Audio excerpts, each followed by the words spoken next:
கருப்பு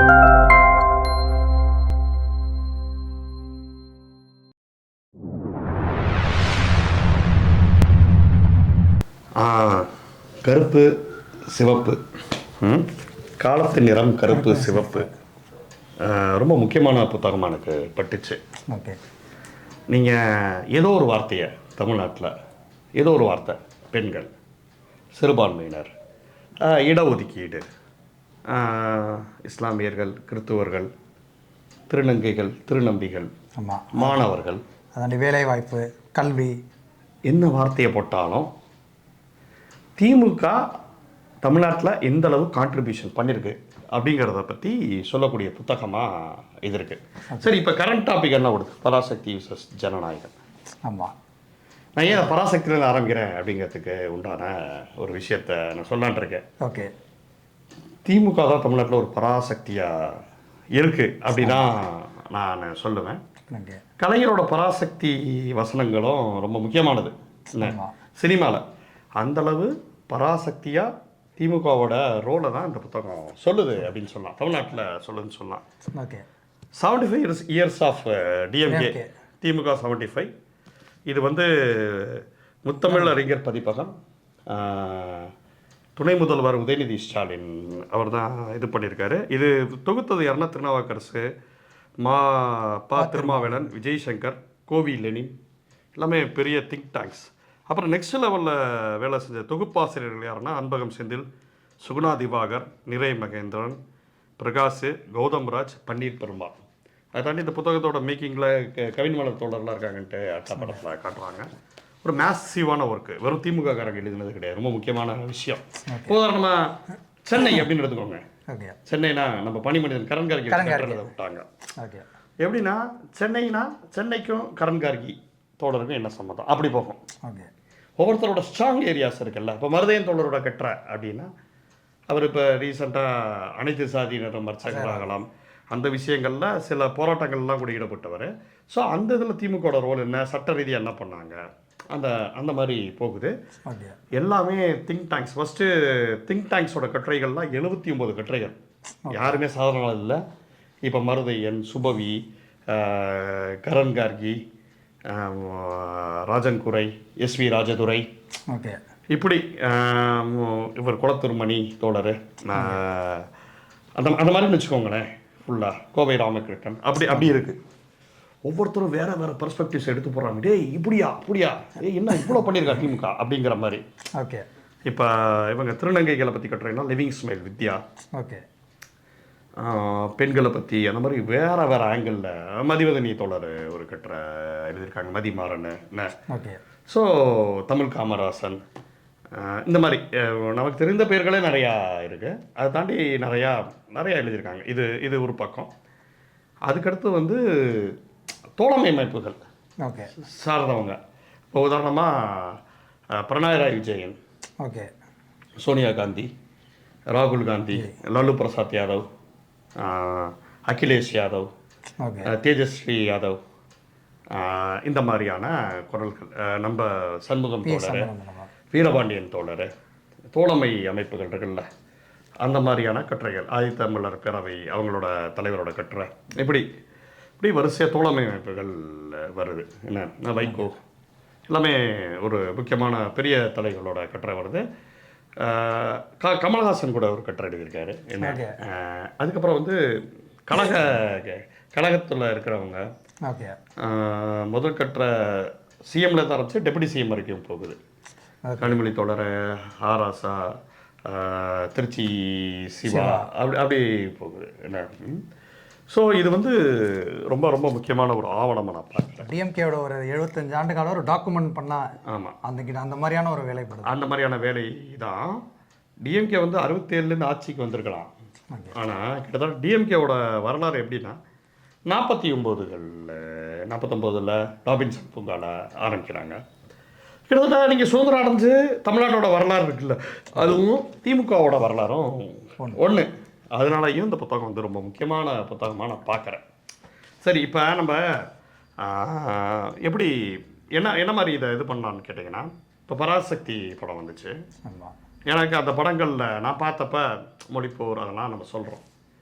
மாணவர் இயக்கம் அந்த படத்தில் எப்படி காட்டப்பட்டிருந்துச்சு அப்படின்னா, மாணவர் இயக்கம் இருக்குல்ல, மாணவர் இயக்கம் வந்து எழுச்சிகரமாக போராட்டம் பண்ணாங்க.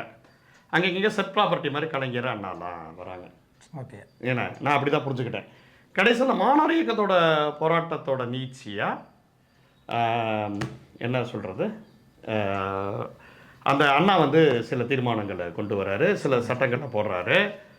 அதுதான் இதுங்கிற மாதிரி. ஆனால் அதில் சொல்லாத ஒரு விஷயம் என்னென்னா, அந்த மாணவர் இயக்கத்தை கட்டி எழுப்பினதே திமுக தான் அப்படிங்கிற ஒரு விஷயம் இருக்குல்ல, அதெல்லாம் அதில் வருது.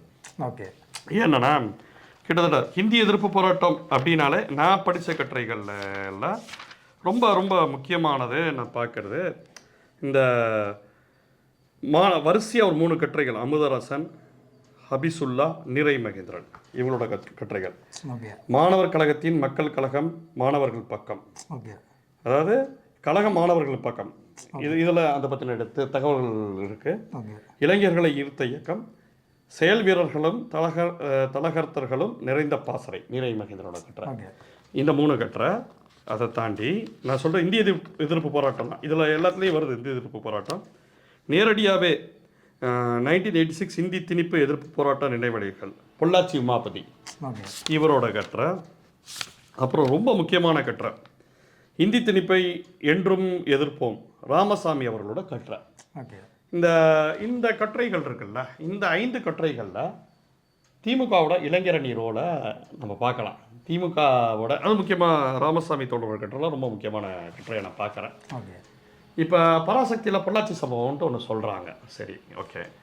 ஆனால் அதுக்கு முன்னாடி இதில் இன்னொன்று இருக்குது, மும்முனை போராட்டம்ன்ட்டு ஒன்று இருக்குது. அதை பற்றின கட்டுரை வந்து ரொம்ப ரொம்ப முக்கியமான கட்டுரையாகவும் நான் பார்க்குறேன். அது என்ன மும்முனை போராட்டம் அப்படின்னு கேட்டிங்கன்னா, ஒரு இளைஞர்கள் இருக்காங்கல்ல, இளைஞர்கள் எப்படி இப்போ இந்த படத்தில் காட்டுற மாதிரி ஒரு சிவகார்த்திகேயன் மாதிரியோ ஒரு அதர்வா மாதிரியோ அப்படியே வந்துட்டாங்களான்னா இல்லை, அப்படி நடக்கலை அங்கே அன்னைக்கு. ஏன்னா 50கள் 1950கள் இந்த 50களில் திமுக எப்படி இருந்துச்சு, ராஜாஜி இருக்கார்ல, ஆமாம், ராஜாஜி வந்து உங்களுக்கு குலக்கல்வியை கொண்டு வர்றாரு. குலக்கல்வியை கொண்டு வந்து அது ஸ்கூல்ஸ் எல்லாத்தையும் மூடுறது. 6 மணி நேரம் தான் ஸ்கூல் இருக்கும். அதில் 3 மணி நேரம் வந்து உங்கள் அப்பாவோட வேலையை செஞ்சுட்டு 3 மணி நேரம் சும்மா பேசிக் எஜுகேஷன் மாதிரி கொடுத்துட்டு போகலாங்கிற இதுக்கு கடுமையான எதிர்ப்பு கலந்தது. இது ஒன்று. கலைஞரோட கள்ளக்குடி போராட்டம் கேள்விப்பட்டிருப்பீங்க, டால்மியாபுரம் அந்த போராட்டம். அதே நேரத்தில் இது ஒன்று இருக்கா. அதை தாண்டி நான்சென்ஸ்ன்ட்டு பெரிய இவர் நேரு வந்து சொல்லிடுவார், தமிழ்நாட்டில் இருக்கக்கூடிய அந்த இதில் போர்டில் ஹிந்தியை அழிக்கிறதுங்கிறது நான்சென்ஸ்னு சொல்லிடுவார். அவருக்கு ஏற்றாப்புல உண்டான போராட்டம். இது 3 நடக்குது. இது 3மே கிட்டத்தட்ட இந்திய எதிர்ப்பு போராட்டத்தோட இதுதான். இந்தியை திணிக்கிறதும் உங்களுக்கு அந்த குலக்கல்வி முறையும் சேர்ந்து வரக்கூடிய ஒரு விஷயமா இருக்குது. இது 50கள். என்ன கலைஞரோட கள்ளக்குடி போராட்டங்கிறது என்னென்னா, டால்மியாபுரம்ன்ட்டு ஒரு பகுதி இருக்கும். அவங்க வந்து சிமெண்ட் கம்பெனி ஆரம்பிக்கிறாங்கிறதுக்காக அங்கே வேலை செய்கிறது ஃபுல்லாக நம்ம தமிழ்நாட்டு தோழர்கள். அப்படி இருக்கிறப்ப அது எப்படி அவன் பேரை போடுறதுங்கிறது இருக்குல்ல, அது வந்து இந்திய ஆதிக்கத்தை எதிர்க்கிறது தான். ஸோ கள்ளக்குடி போராட்டம் கலைஞர் ரயில்வேல தண்டவாளத்தில் தலை வைக்கிறத இது பண்ணுவார். எதுக்குன்னா தமிழ் உணர்வுலேருந்து தான். அதுக்கப்புறம் அண்ணாவோட போராட்டம், இதெல்லாம் அண்ணாவுக்கு கருப்பு கொடி காட்டுறது, இவருக்கு நேருக்கு கருப்பு கொடி காட்டுற போராட்டம், மும்முனை போராட்டங்கிறாங்க. திமுகவோட முக்கியமான இளைஞர்களோட வளர்ச்சியில் இளைஞர்கள் ஃபுல்லாக ஈர்க்கப்படுறாங்க, இந்த போராட்ட முறைகளில் ஈர்க்கப்படுறாங்க. சொல்லப்போனால் கள்ளக்குடி போராட்டத்தில் ஃபஸ்ட்டு கலைஞர் கைது பண்ணிடுறாங்க. அதுக்கு அடுத்த ரேஞ்சில் வந்து துப்பாக்கி சூடு நடத்துது. சப்போஸ் கலைஞர்கிட்ட கேட்குறாங்க, ட்ரெயினை கிளப்பியிருந்தாங்கன்னா என்ன பண்ணுவீங்க, ட்ரெயினில் ரத்தம் வந்திருக்கும் எனக்கு, அதை அண்ணா அந்த ரத்தத்தை எடுத்து தமிழ் வாழ்கள் எழுதியிருப்பாருன்னு சொல்லி முடிச்சுட்டு போகிறாரு. எதுக்கு பயந்தவர்கள் கலைஞருங்கிறதுக்கு சொல்ல வரேன். கலைஞர் போன பிறகு அங்கே துப்பாக்கி சூடு நடந்திருக்கு. கலைஞரை வந்து அரெஸ்ட் பண்ணி உள்ளே வச்சுறாங்க. அங்கே என்ன போராட்டம்னா, இவர் போய் கள்ளக்குடிங்கிற ஒரு பேரை விட்டுவார், டால்மியாபுரம்ங்கிற பேரில். அதை அரெஸ்ட் பண்ணி தடுத்துட்டாங்கன்னா, அதை கிழிச்சிட்டாங்கன்னா திருப்பி அடுத்தடுத்த லெவலில் போராடக்கூடிய ஆட்கள் இருக்காங்க. அதில் வந்து போராட்டத்தில் ரொம்ப முக்கியமான ஆள் வந்து கலைஞரோட சேர்ந்து போராட்டம் பண்ணதில் சுபவி தோழரோட அப்பா சுப்பையா, அவர் ரொம்ப முக்கியமானவர் அந்த கள்ளக்குடி போராட்டத்தில். ஸோ இது 50s. இதுக்கு முன்னாடி நீங்கள் ஆச்சரியப்படுவீங்க. 37, 38 அப்போ வந்து சுயமரியாதை இயக்கம். அப்போ பல பேர் போராடுறாங்க. தனித்தமிழ் இயக்கம், மறைமலையடிகள் எல்லாருமே போராடுறாங்க. அப்போ வந்து சுயமரியாதை இயக்கம் வந்து பெரியார் வச்சுருக்காரு. இப்போ சுயமரியாதை இயக்கத்தையும் ஜஸ்டிஸ் பார்ட்டி செட் தான் திக்காக வருது. நான் சொல்கிறது சுயமரியாதை இயக்கம் காலகட்டத்திலையும் அப்பயே ராஜாஜி தான் சிஎம். முதல்ல இந்திய எதிர்ப்பு போராட்டம்னா சுதா குங்ரா அவர்களே நீங்கள் 37, 38கள்லேருந்து எடுத்துருக்கணும். ஏன் அப்படின்னா தானமுத்து நடராசன் நிறைய பேர் உயிர் துறக்கிறாங்க. அந்த இடத்துல வந்து அண்ணா வந்து தலைமை தாங்கிறாரு. சுயமரியாதை இயக்கம் அந்த போராட்டத்துக்கு தலைவரை டிசைட் பண்ணுவாங்கள்ல. ஆமாம், அது வந்து அறிஞர் அண்ணா. எல்லாரும் என்ன சொல்லுவாங்கன்னா பெரியார் காட்டு மிரட்டி மொழின்னு சொன்னார், இதெல்லாம் சொன்னார், அதெல்லாம் ஓகே. ஆனால் இந்திக்காரனோட டாமினன்ஸை பெரியார் ஏற்றுக்கலை. பெரியார் வந்து மொழியோட பயங்கரமான வளம் பொருந்திய மொழிங்கிறதுலேருந்து அதை ஆதரிச்சிருக்க மாட்டார். ஆனால் சுயமரியாதை இருக்குல்ல, நீ யாரா சொல்கிறது என்னைய அப்படிங்கிற ஒரு விஷயத்துலேருந்து அந்த சமயத்தில் எல்லோரும் பண்ணியிருக்காங்க. சுயமரியாதை இயக்கமும் இருந்திருக்கு. இவங்களோட பங்களிப்பும் மேசிவ். ஓகே. அப்புறம் நான் சொன்னதான் 50களோட விஷயம். அப்புறம் தான் நீங்கள் அந்த 60s அந்த பொள்ளாச்சி சம்பவம் இதெல்லாம் இருக்குது. இன்னும் சொல்லப்போனால் அந்த சமயத்தில் யார் இது நம்ம லீட் பண்ணது 60களில் இருக்கக்கூடிய போராட்டங்கள்லாம் கலைஞர். ஓகே. கலைஞருக்கு வீரவாள்லாம் அண்ணா கொடுக்குறாரு. அப்போ கலைஞர் எவ்வளோ பெரிய வேலை செஞ்சுருப்பாருங்கிறது இருக்குல்ல. ஆமாம். அன்றைக்கி கலைஞரோட அப்பா, நான் இன்றைக்கி சொல்லலாம் ஸ்டாலினோட அப்பா கலைஞர்ப்பான்னு சொல்லலாம். கலைஞரோட அப்பா யார்? முத்துவேல். ஆனால் என்ன மேட்டர்னா அவர் நான் திமுகவில் பெரிய பொறுப்பில் இருந்தாரா? கலைஞர்லாம் இன்றைக்கி வந்து 20கள் 30களில் இருக்கக்கூடிய இளைஞர். திமுக ஆரம்பிக்கிறப்ப கலைஞரோட ஏஜ் வந்து 25 நம்ம நினைக்கிறேன். ஓகே. ரொம்ப ஒரு ஒரு சின்ன தலைவர். இப்போ 60s 30s தான் இருப்பார் கலைஞர். 35 அந்த ரேஞ்சில் தான் இருப்பார். கலைஞரை ரீட் பண்ணுறாரு, வீரவாள் கொடுக்குறாங்க. கலைஞருக்கு வீரவாள் கொடுக்கப்படுது. மேசிவ் மாணவர்கள் க்ரோத் பண்ணுறாங்க. ரொம்ப முக்கியமான விஷயம் அந்த புத்தகத்தில் இருக்குது. நான் இல்லாத சொல்லலை. மாணவரணி அப்படின்ட்டு ஒன்று இருக்குது, திமுகவோட மாணவரணி. இன்றைக்கி சொல்கிறாங்களா, அன்றைக்கி நிறைய பேர் தியாகம் பண்ணாங்க, அவங்களுக்கெல்லாம் என்ன பண்ணாங்க? இப்போ அரங்கநாதன் சபேன்னு பார்க்குறோம். அவர் வந்து விருகம்பாக்கம் அரங்கநாதன் இதுக்காக மொழிப்போரில் வந்து தியாகி. அந்த மாதிரி தான் நடந்திருக்கு. கீழப்பழுவூர் சின்னசாமி உயிரிழந்தார், திமுககாரர் தான். இன்றைக்கி இருக்கக்கூடிய 2ஆம் கட்ட தலைவர்களில் பெரிய பெரிய லீடரெலாம் இருக்காங்க. உங்களுக்கு வைகோலேருந்து முக்கியமான இன்றைக்கி யார் யார் லீடர்ஸில் பெரிய லீடர், RS பாரதி, துரைமுருகன்லேருந்து எல்லாருமே அந்த காலகட்டங்களில் அவங்களுக்கு இந்திய எதிர்ப்பு போராட்டம் அந்த மேசிவான காலகட்டத்திலேருந்து எழுந்தது தான் திமுக. இன்றைக்கி வந்து மாணவர் இயக்கத்தில் போராடினவங்கள்லாம் ஒரு பக்கம் நான் பார்க்குறேன் நெட்டில், மாணவர் இயக்கத்துக்கு திமுக சம்பந்தம் தான் இல்லைப்பா, ஆனால் தியாகம் பண்ணவங்களாம் போயிட்டான், இவங்கெல்லாம் இது பண்ணியிருக்காங்க. ஏப்பா கள்ளக்குடி இதிலையே எங்கால தண்டவளத்தை தலை வச்சவருப்பா, ரயில் இருந்துச்சுன்னா கலைஞர் கிடையாது. இல்லை 67 இதுவாக இருக்க முடியுமா? இல்லை அந்த ஒரு 6 பேரை நம்ம சுட்டாங்க சொல்கிறாங்க. கலைஞர் அரசுலாம் முடிஞ்சிச்சு, அதுக்கப்புறம் ஒரு 6 பேரை சுட்டிருக்காங்க. அதில் ஒரு குரூப் இப்படி கிளம்பும். அந்த இவர் ராஜாஜிக்கு ஏத்தாப்புல போராட்டத்தில் EVK சம்பத் அண்ணாலாம் தான் இது பண்ணாங்க. அதில் கலைஞர் இல்லையேன்னா அந்த மும்முனை போராட்டத்தோட கான்செப்டே எங்களுக்கு புரியல. ஒரு போராட்டத்தை அண்ணா லீட் பண்ணுவார், இன்னொரு போராட்டத்தை கலைஞர் லீட் பண்ணுவார், அப்புறம் எப்படி இந்த போராட்டத்தில் அவர் இருப்பார்? ஏன்பா இந்த இடத்துல அவர் இல்லையாப்பா அப்படின்னு சொல்கிற குரூப் இருக்குல்ல, அது அது அந்த காலகட்டத்தில் இருந்திருக்கு. இப்படி தான் வந்திருக்கு. எக்கச்சக்க பேரோட தியாகங்களில் அந்த நிறைய கூட்டங்கள் போடுவாங்களாம் திமுக வந்து. இப்போ உதாரணமாக அழகிரி அவர் வந்து சொல்கிறாங்க, கட்சி ஆரம்பித்து 3 மாதம் 4 மாதத்தில் அவர் போட்டால் கூட்டங்கள் மட்டுமே 60 இருக்குமா. இப்போ விஜய் எவ்வளோ கூட்டம் போட்டிருப்பாரு மாநாடு மட்டும். நான் சொல்கிறது ஒரு ஊரில் இப்போ அழகிரி வந்து மாநாடு போடுவாராம், ரத்னங்கக்கி பேசுவாராம். அப்படி ஒரு பயங்கரமான பேச்சாளர் இருந்திருக்காரு அழகிரிங்கிறவர். அவர் பேர் தான் அஞ்சான் அழகிரி. அவர் பேரை தான் கலைஞர் வந்து இவங்களுக்கு வச்சாங்க. ஸோ அது வந்து ஒரு இந்த இயக்கம் இருக்குல்ல, அந்த திமுக அப்படிங்கிற ஒரு இயக்கம் வந்து ஒரு தமிழுக்கு செஞ்சதெல்லாம் மேசிவான ஒரு விஷயம். அந்த இவங்க இவ்வளோ கூட்டங்கள்லாம் போடுறாங்கல்ல, அடித்தளம் வேணும்ல. அந்த மாணவர்கள் எப்படி உருவானாங்க, அந்த அடித்தளத்தையே காட்டாமல் ஒரு படம் எடுக்க முடியுமா? நீங்கள் மொழிப்போர்லாம் பேசுகிறீங்க, ஆனால் அந்த அடித்தளம் இருக்குல்ல, இந்த அடித்தளம் இத்தனை போராட்டங்கள்ல இதில் வந்து இதெல்லாம் பார்த்து வளர்ந்த மாணவர்கள் 60களில் போராட்டம் பண்ணாங்க. இதில் படத்தில் எப்படி காட்டப்பட்டிருக்கு? அவனை யாரும் தெரியாது, ஆனால் அப்படி செஞ்சால் என் தம்பிகை தான் அப்படி சொல்கிற மாதிரி இல்லை திமுக. டைலாக் பாருங்கள், என்ன ஒரு டைலாக் வச்சுருக்காங்க. இதுக்கு நம்ம தோழர்கள் எல்லாமே ஃபயரு. நம்ம யூடியூப் ரூட்டஸ் மைடரில் எல்லாம் ஃபயர். என்ன மாதிரியான டைலாக், கூஸ் மாம்ஸு. என்ன கூஸ் பம்ப்ஸு? பார்ப்பனியம் என்ன தெரியுமா சொல்லுது? தோழர் மைனர் அவர்களே, பார்ப்பனியம் என்ன சொல்லுது தெரியுமா? நம்ம தோழர்கள் தான், மைனர் மாதிரி தோழர்கள். இந்திய எதிர்ப்பு போராட்டத்தை திமுக பயன்படுத்தி திமுக வின் பண்ணிருக்கு அப்படிங்கிறதான் வெளியில் கருத்து, பார்ப்பனிய கருத்து. இப்போயும் நீங்கள் போய் கீழே கமெண்ட்ஸில் பாருங்கள், யாரும் வேணா போராட்டம் பண்ணால் இவன் படம் எடுத்துக்கிறான், இவன் ஜாலியாக இருக்கான், இவங்க வந்து வாரிசுகள் வந்து இது பண்ணுறாங்கிறதா கருத்து. இந்த கருத்தை எஸ்டாப்ளிஷ் பண்ணுற மாதிரி நான் இதில் மட்டும் சொல்லலை. இந்த கருத்து நான் ஏன் கருத்து இல்லை, சுபவி போராட்டங்களோட, தமிழ்நாடு போராட்டங்களோட வரலாறுல 3 கட்டுரைகள் இருக்குது, தயவு செஞ்சு போய் படிங்க. நம்ம தோழர்களுக்கே நம்ம வரலாறை ஒழுங்காக படிக்கிறோமா இல்லையான்னு தெரியல எனக்கு. ஏன்னா டக்குன்னு பார்த்தோன்னா எனக்கு ட்ரெய்லரில் அந்த அந்த வசனம் எனக்கு ஆபத்தாப்பட்டுச்சு. இதுதான் சரி, படத்தில் வேற மாதிரி இருக்க போகுது, அவன் யாருன்னே தெரியாதுன்னு சொல்கிறது எப்படி அண்ணா சொல்லுவார்? அந்த மாணவர்கள் வந்து அது அண்ணா சொன்ன வசனம் அவர் வேறு கான்டெக்ட்டில் வேறு ஏதோ ஒரு இடத்துல சொல்லியிருக்கலாம், ஆனால் இது வேற ஒரு இடத்துல திரிக்கப்பட்டிருக்கலாம். இதுதான் என்னோட கருத்து.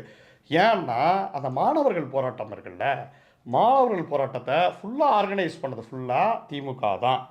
நீங்கள் சீமானோட மாமனார் காளிமுத்துலாம் அங்கேருந்து தான் வராரு. காளிமுத்துவும் காமராசர் நினைக்கிறேன் மதுரையில் அமெரிக்கன் கல்லூரியில் படிச்சுக்கிட்டு இருக்கிறவங்க அந்த போராட்டத்துக்கு பண்ணுறாங்க மதுரையில். ஸோ நிறைய இடத்துல ஃபுல்லாக திமுகவோட மாணவர் அணி தான்.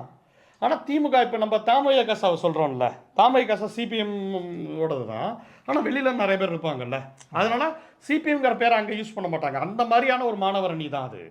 திமுக மாணவர் அணிங்கிற பிராண்டு வேணாம், எல்லாரும் உணர்வாளர்கள் இருக்காங்க, சில பேர் காங்கிரஸை சேர்ந்தவங்களோ மாணவர்களில் இந்த பக்கம் இருக்காங்க, தனித்தமிழ் இயக்கத்தை சேர்ந்தவங்களும் இருக்காங்கிறதுக்காக 10-8 பேர் திமுக காரங்களும் இருந்திருக்காங்க, இடதுசாரி தோழர்களும் இருந்திருக்காங்க. ஸோ அதனால வேணாமேங்கிறதுக்காக மாணவர் அணின்னு போடப்பட்டது. ஸோ இதுதான் வரலாறு. ஆனால் இங்கே எப்படி காட்டப்படுதுன்னா, கலைஞர் ஒரு ஷாட்டில் கட்டுறாங்க, பாளையங்கோட்டை சிறையில் கொண்டு போகிறாங்க, அண்ணாவை 2-3 சீன் வராது. ஆனால் அதை தாண்டி திமுகவோட கருப்பு சிகப்பு எங்கேயுமே கருப்பு சிகப்போட ரோலே இல்லை. ஓகே, எப்படி இருந்துச்சானா இப்படி நடக்கலை வரலாறு. இந்த ஜோதிராவ் பூலேயோட வரலாறு, சாவித்ரிபாய் பூலேயோட வரலாறு, சவர்கரோட வரலாறாக சொல்லக்கூடிய சுதா கோங்கரா என்ன எடுத்துட முடியும்? எனக்கு என்ன வருத்தம்னா, காலத்தின் நிறம் கருப்பு சிவப்பு இந்த புத்தகத்தை நாங்கள் பராசக்தி படத்தோட சேர்த்து பராசக்திங்கிற டைட்டிலில் போடலாங்கிறது தான் எங்களோட இது. ஏன்னா இது திமுக இளைஞர் அணி பண்ணியிருக்கு இந்த புத்தகத்தை. முத்தமிழ் அறிஞர் கலைஞர் பதிப்பகம் வந்து உதயநிதி ஸ்டாலின் தான் பார்க்குறாரு, ரெஜெண்ட்டும் அவங்களோட தான். இப்படி ஒரு புத்தகத்தை இது பண்ணிவிட்டு அப்படி ஒரு படைப்புங்கிறது என்னால் ஏற்றுக்கிறவே முடியல. வரலாற்றை நீக்கம் பண்ணுறது இருக்குல்ல, ஒரு பக்கம் ராஜாஜியை காப்பாற்றி விட்றது, ராஜாஜி ஹிந்தி படிக்கலை, கரெக்டு தான். 67 ராஜாஜியோட சுதந்திரா கட்சியோட தான் திமுக கூட்டணி வைக்கிது, அது 67 பொலிட்டிக்கல் சினாரியோ. 37 யார் கொண்டு வந்தது அதை நீங்கள் சொல்லணும்ல. இப்போ நீங்கள் ராஜாஜியை காப்பாற்றி விட்றீங்க, திமுகவோட வரலாறை மறைக்கிறீங்க அப்படின்னா அது என்னது? இது பேர் ஹிஸ்ட்ரியா? கேட்டால் மொழிப்போர். எனக்கு மொழியுமே அவங்க சில சீன்ஸ்கள் சமகாலகட்டத்தோட கனெக்ட் ஆகிற மாதிரி இருந்துச்சு, ஐ அக்ரி. அதாவது எக்ஸாம் எழுத விடுறப்ப டென்ஷன்ஸ் ஏற்படுத்துறது. அது தாண்டி இது எப்படி இருக்குன்னா, போராட்டம் பண்ணுற மாதிரி இல்லாமல், மாணவர்கள் எழுச்சிகரமாக இல்லாமல், ஜெயம் ரவி வில்லனாக இருக்கார் படத்தில். ரொம்ப சிக்கலான இடம் இது.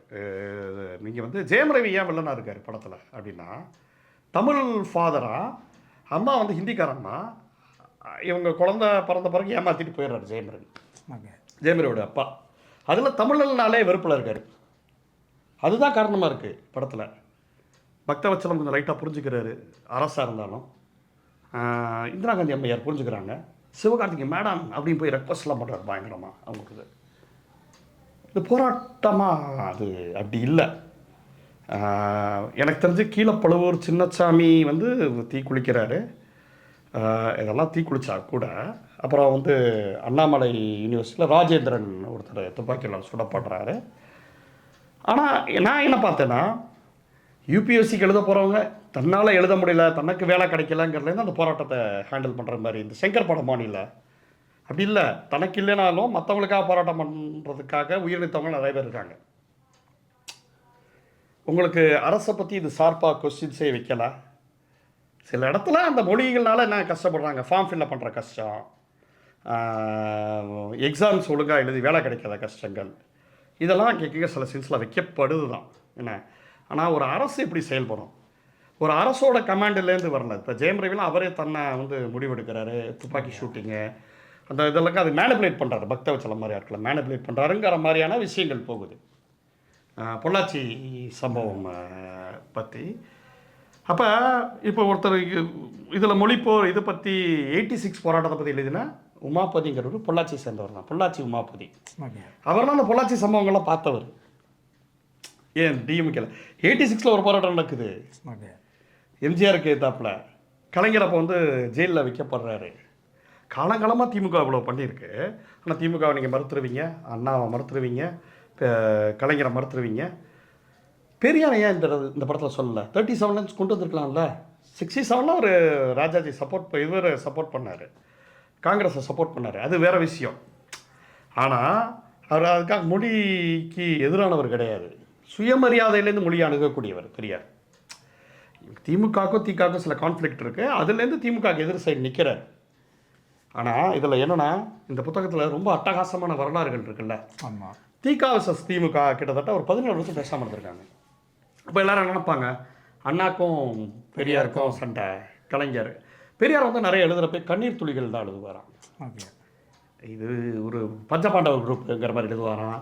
இதை போட்டு ரொம்ப பெரியாருக்கு வந்து ரொம்ப கோவக்காரராக இருந்திருக்கார் பெரியார் இவங்களோட இதில். ஆனால் அண்ணாவும் கலைஞர் திமுக பெரியார் விட்டே கொடுக்காம இருந்திருக்காங்க. இது ஃபுல்லாகவே என்ன சொல்கிறது, வரலாறு நெடுக்கவே. அப்போ ஒரு சூப்பரான சம்பவம் நடந்திருக்கு.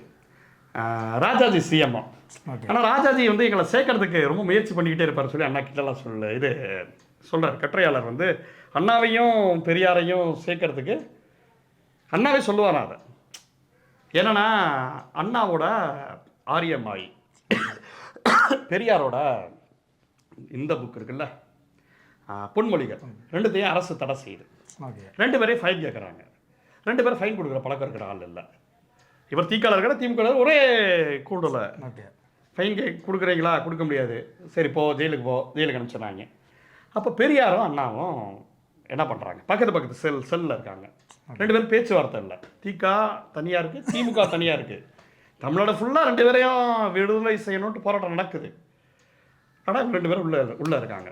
இவர் பார்ப்பார் போல், அவர் அண்ணாவை யாரெல்லாம் பார்க்க வருவாங்க, அவங்க பார்க்க வருவாங்கன்னா பெரியாரையும் பார்க்க வருவாங்க போல். அப்புறம் வந்து பெரியார் வெளியில் இருந்தாருன்னா அந்த சினிமா காட்சி மாதிரி பார்த்துக்கோங்க, ஒரு அப்பா பையனுக்குள்ள சண்டை இருக்குது அந்த மாதிரி பார்த்துக்கணும்டா. அவர் வெளில கொஞ்ச நேரம் வாக்கிங் போகிறார், சரி ஐயா கோவப்பட போகிறாருன்னு சொல்லிட்டு அவர் உள்ள வந்தாலும் இவர் கொஞ்ச நேரம் வாக்கிங் போவார் போல். அப்புறம் பார்த்தா ஒரு நாள் பெரியாரை பார்க்க வந்தவர் அண்ணாவை பார்க்க வந்திருக்காரு. பெரியார்ட்டு பிஸ்கெட் வாங்கிட்டு வந்து அண்ணாட்ட கொடுக்குறாரு. ஐயா உங்ககிட்ட கொடுக்க சொன்னாருன்ட்டு. ஏன்னா அவர் மாணவர்கள் தானே, சார் ஐயா இவ்வளோ அன்பாக இருக்காரா அப்படின்னு சொல்லிட்டு இவர் பிஸ்கெட் அன்பாக சாப்பிட்றாரு. சரி அதுக்கப்புறம் விடுதலை அடைகிறாங்க. விடுதலை அடைகிறப்ப பார்த்தா 2 பேருக்கும் அண்ணாவோட கார் வரல போல. பெரியார் கண்ணை மட்டும் காட்டுறாரு, வா ஏறு என்ன உனக்கு என்ன வா அப்படின்னு சொன்னோம்னா இவரை ஏறி இருக்கிறாரு. ஃபஸ்ட்டு பெரியாரை போய் ட்ராப் பண்ணிவிட்டு அப்புறம் போய் அண்ணாவோட இடத்துக்கு போகுது. ஸோ ஐயா எங்களை வெறுக்கலை அப்படிங்கிறத அவர் சொல்கிறாரு. இன்னொரு இடத்துல ரொம்ப அட்டகாசமான இடம், ஒரு சட்ட எதிர்ப்பு போராட்டம். பெரியார் பல நேரங்களில் சட்ட எதிர்ப்பு போராட்டங்கள்லாம், இந்திய எதிர்ப்பு போராட்டங்கள்லையும் அந்த சட்ட எதிர்ப்பு அந்த 17வது இதெல்லாம் திமுகவும் எரிச்சிருக்காங்க, திகாவும் எரிச்சிருக்காங்க, இதெல்லாம் நடந்திருக்கு. இந்த சட்ட எதிர்ப்பு போராட்டம் வந்து முதுகுளத்தூர் கலவரத்தில் இமானுவேல் சேகரனை கொண்டுறாங்க. ஓகே. அப்போ என்ன நடக்குதுன்னா ரொம்ப காமராஜர் வந்து தீவிரமாக செயல்படுறாரு. யாருக்கு தப்பில் பெரியாருக்கு இது ஒரு சட்டம் போடணும், பெரியார் வந்து சட்டத்தை எரிக்கணும்னு திட்டம் போடுறாங்க. ஸோ அதுக்கேற்றாப்புல ஒரு லா கொண்டு வரணும்னு பார்க்குறாரு காமராஜர். சிறப்பு மசோதா பெரியாருக்காகவே 3 வருஷம் சிறை தண்டனை அல்லது ஃபைன், மன்னிப்போட ஃபைன். ஆக்சுவலாக காமராஜருக்காக பிரச்சாரம் பண்ணவர் பெரியார். இப்போ இந்த விவாதம் சட்டமன்றத்தில் இருக்குது. இப்போ சட்டமன்றத்தில் திமுக உள்ளே இருக்காங்க. அப்போ அண்ணா சொல்கிறாரு, பெரியவர் கண்டிப்பாக கேட்க மாட்டார் தெரியும் உங்களுக்கு, பெரியார் கேட்பாரா மன்னிப்பு, அப்புறம் எதுக்கு இந்த சட்டம் அவரை உள்ளே லாக் பண்ணுறதுக்கா இவ்வளோ அதாவது பெரியாருக்கு இப்படி பண்ணக்கூடாதுன்னு சொல்லிட்டு பெரியாரோட சேர்ந்து வெளில போராட்டம் இருக்குல்ல. இப்போ திகா ஒரு போராட்டம் பண்ணுதுன்னா திமுக வெளில ஒரு போராட்டம் பண்ணும் களத்தில். அதே போராட்டம் நான் சொல்கிறது இமானுவேல் சேகரனுக்கா இதே சட்ட இப்போ பெரியார் பண்ணுறாருன்னா திமுக பண்ணும். எங்களுக்கு குரு எங்கள் தலைவன் வந்து பெரியார் தான்ப்பா அப்படிங்கிறது தான் இவங்களோட ஸ்டாண்டு. என்ன அப்போ அண்ணா சொல்கிறாரு, நாங்கள் இவ்வளோ பண்ணாலும் அவருக்கு உங்கள் மேலே தான் விருப்பமாக இருக்கும், உங்களை தான் சப்போர்ட் பண்ணார், உங்களை விட்டு கொடுக்க மாட்டார் காமராஜர் அவர்களே, கொஞ்சம் பார்த்து செய்யுங்கிற மாதிரி பேசுகிறாரு. அப்போ காலம் ஃபுல்லாக அப்படி தான் இருந்திருக்கு. அதனால தான் 67 டக்குனு போட்டப்போ நம்ம பசங்க வந்துட்டாங்கங்கிறத பெரியார் டக்குன்னு மன்னிச்சு ஏற்றுக்கிறாரு. காங்கிரஸ் ஒன்றும் காங்கிரஸில் அவர் பிடித்தமானவர் காமராஜர் தான், மற்றவங்க யாரும் உருப்படியாக ஒன்றும் செய்யலை அப்படிங்கிறதையும் பெரியார் ஒத்துக்கிறாரு. நம்ம பசங்களோட ஆட்சி வந்து பக்தவச்சலத்தோட மோசமாக இருக்காது எனக்கு தெரியுங்கிறாரு பெரியார். ரெண்டு பேருக்கும் நல்ல ஒரு அண்டர்ஸ்டாண்டிங் இருந்திருக்கு. ஆனாலுமே பேசாமல் இருந்திருக்காங்க. பெரியார் கூட சின்ன ஒரு ஈகோ, என்னோட அவனை தாண்டி நம்ம பிள்ளைங்க போயிட்டாங்கிறது இருக்கும்ல, எல்லா அப்பாக்களுக்குமே இருக்கும். இவர் ஒன்று இயக்க அரசுங்கிறார ஓட்டு அரசுங்கிறார், அதில் அவருக்கு மாற்று கருத்து இருந்திருக்கலாம். அந்த கோபங்கள் வெளிப்பட்டுச்சே தவிர அதில் வந்து ஒரு பெரிய வன்மமோ ஏதோ ஒன்றும் இல்லை. ஆனால் ரெண்டு பேரும் கடுமையெல்லாம் திட்டிலாம் எழுதியிருக்காங்கங்கிறதும் இருக்குதான். ஆனால் அது அந்த ஹீட் ஆஃப் த மொமெண்ட்டில் வரக்கூடியதாக தான் வரலாற்றில் நம்ம புரிஞ்சுக்க வேண்டியதாக இருக்குது. ஓகேவா? இந்த விஷயம் இது வந்து இந்த மொழி இருக்குல்ல, இந்த மொழியை பற்றி இன்னைக்கு வந்து யாரோ ஒரு பார்ப்பனர் அமெரிக்காவில் ஏன்னா இருந்துக்கிட்டு திமுக வெறுப்பு பேசுறதுக்குல்ல, இவங்களுக்கு பாப்பான்னு பிடிக்காதுப்பா அப்படின்னு பேசுகிறாங்களே, அவங்க அமெரிக்காவில் போய் ஐடியில் வேலை பார்க்குறாங்கல்ல, அதுக்கு காரணமும் அண்ணாவோட இருமொழி கொள்கையும் கலைஞரோட ஐடி பாலிசியும் தான். ஃபார் யுவர் இன்ஃபர்மேஷன், ஏதோ ஒரு பார்ப்பன பெண் அவங்களுக்கு சொத்து கொடுக்கப்பட்டிருக்கண்ணா, அதுக்கு காரணமும் யார்? கலைஞர் கொண்டு வந்த சொத்துரிமை திட்டம் தான். நீங்கள் ஏதோ ஒரு இடத்துல நான் ஏன் கலைஞர் அண்ணா திமுக இவங்க வந்து ஒரு ஆர்கிடெக்ட் அப்படின்னு சொல்லுவேன்னா, தமிழ்நாட்டோட ஆர்கிடெக்சர் நீங்கள் ஏதோ ஒரு பார்ட்டை எடுத்து இப்போ பேசினா, இப்போ நான் வந்து புத்தக அறிமுக சேனல் வச்சுருக்கேன் அப்படின்னு வச்சுக்கோங்க. இப்போ நான் வந்து கொஞ்சம் ஒரு 3 புத்தகம் எழுதியிருக்கேன் அப்படின்னு வச்சுக்கோங்க. இதுக்கு உண்டான விஷயங்கள் இருக்கிற அடித்தளம் போட்டது, சிறுபத்திரிகைகள் எழுதணும். இப்போ நம்ம பிளாகெல்லாம் நம்ம இன்றைக்கி எழுதுகிறோம். நெஞ்சுக்கு நீதியில் கலைஞர் ஏற்கனவே பதிவு பண்ணி எல்லாத்தையும் பதிவு பண்ணி வச்சுருக்காரு. திமுகட்டையும் நான் கம்யூனிஸ்ட் கட்சிகிட்டே பார்க்குற ஒரு சின்ன வித்தியாசம் என்னென்னா, கம்யூனிஸ்ட் கட்சிகளில் தனிநபர் துதிபாடல் இருக்காது ஒன்று. ரெண்டாவது, நிறைய வரலாற்றை திமுக அளவு பதிவு பண்ணலையோ அப்படிங்கிற ஒரு கேள்வி எனக்கு இருக்குது. கம்யூனிஸ்ட்கள் தியாகம் வந்து பெரிதானது. ஆனால் திமுக எல்லாத்தையும் பிளாக் பண்ணி எல்லோரும் டாக்குமெண்ட் பண்ணுறதுமாங்களா. சாஃப்ட்வேர் கம்பெனியில் உங்களுக்கு தெரியாதில்ல, யாருக்கு சிஎம்எம் லெவல் 5 கொடுப்பாங்கன்னா ஹூ டாக்குமெண்ட்டு. ஏன்னா வேலைகளில் நான் எதுக்கு டாக்குமெண்டேஷன் வேணும்னா, இந்த வேலையில் இப்படி ஒரு தப்பு நடந்திருக்கு, இதை ரைட் பண்ணணும்னு தெரியறதுக்கு கூட வாட் பண்ணுறாங்க கூட டாக்குமெண்டேஷன் பண்ணலாம். நீங்கள் கலைஞரோ அண்ணாவோ ஏன் திமுக இருக்குல்ல, பெரியார் சொல்கிறார்ல, எல்லாத்தையும் எழுதுங்கிறது பெரியார். தப்பாக கூட எழுதுங்க. எல்லோரும் பத்திரிகை இயக்கம் நடத்தின கட்சியாக இருந்திருக்கு திமுக. அப்போ அத்தனை டாக்குமெண்டேஷன்ஸ் இருக்குல்ல, உங்களுக்கு வந்து ஹிஸ்டாரிக்கலாக இன்றைக்கி வந்து அதை வந்து தொகுக்க ஈஸியாக இருக்கும். பெரியார் எழுத்துக்கள், கலைஞர் எழுத்துக்கள் இன்றைக்கும் அதெல்லாம் போடுறதுக்கு காரணம் என்ன? டாக்குமெண்டேஷனுங்கிறது சயின்டிஃபிக் வே ஆஃப் விஷயம்னு சொல்லி சாஃப்ட்வேர் கம்பெனியில் சொல்கிறாங்க. மெடிக்கல்ங்கிறது எம்பிபிஎஸ்ங்கிறது என்னங்க, எல்லாத்தையும் டாக்குமெண்ட் பண்ணி இந்த உடலுக்கு இதுனா. ஸோ எந்த ஒரு அறிவியல் பூர்வமான விஷயமும் டாக்குமெண்ட் பண்ணப்பட்ட விஷயங்கள்லாம் அறிவியல் பூர்வமான விஷயமா ஆயிடுச்சு. கம்யூனிஸ்ட் கட்சிகள் நிறைய போராட்டங்களில் டாக்குமெண்ட் பண்ணலையோ அப்படிங்கிற ஒரு கொஸ்டின்ஸ் இருக்குது. இதை கூட பெரிய கோட்பாடுகளும் இதை கூட தியாக உணர்வாளர்களும் கம்யூனிஸ்ட் கட்சியில் இருக்காங்க. இந்த இதில் எனக்கு இந்த புத்தகத்திலேயே நான் விமர்சிக்கக்கூடிய ஒரே ஒரு கட்டுரை அப்படின்னா தோழர் மதிவதனியோட கட்டுரை. அது ரொம்ப நல்லா இருந்துச்சு கட்டுரையா, ரொம்ப அட்டகாசம் எழுதியிருக்காங்க. மதிவதனி தோழர் வந்து ரொம்ப ஒரு முக்கியமான தோழர், அதெல்லாம் மாற்று கருத்து இல்லை. போராடக்கூடிய மரபு டிஎன்ஏ திமுகவில் மட்டும்தான் இருக்குது, அது எங்களோட மரபு அப்படின்னு சொல்கிறது இருக்குல்ல, வன்மையாக கண்டிக்கிறேன். உலக லெவலில் போராட்ட மரபுனாலே இடதுசாரிகள் தான். இங்கேயும் இடதுசாரிகளுக்கும் திமுகவுக்கு உண்டான பிணைப்புகள்லாம் இருக்குது. நீங்கள் டாக்குமெண்ட் பண்ணுறது, திமுக வந்து மேசிவ் கட்சி, கள ஆய்வு பண்ணி அன்றைக்கி இந்திய எதிர்ப்பு போராட்டத்துலேருந்து மக்களுக்கு என்னெல்லாம் தேவையோ அதில் திமுக அடித்து ஸ்கோர் பண்ணியிருக்கு. நான் திமுகவே இடதுசாரி கட்சியாக தான் பார்க்குறேன். ஒரு சர்பேட்டா பரம்பரையில் ஒரு கபிலனை காட்டுவாங்கள்ல, அதுதான் திமுக ஃப்ரண்ட்டில் இருந்து.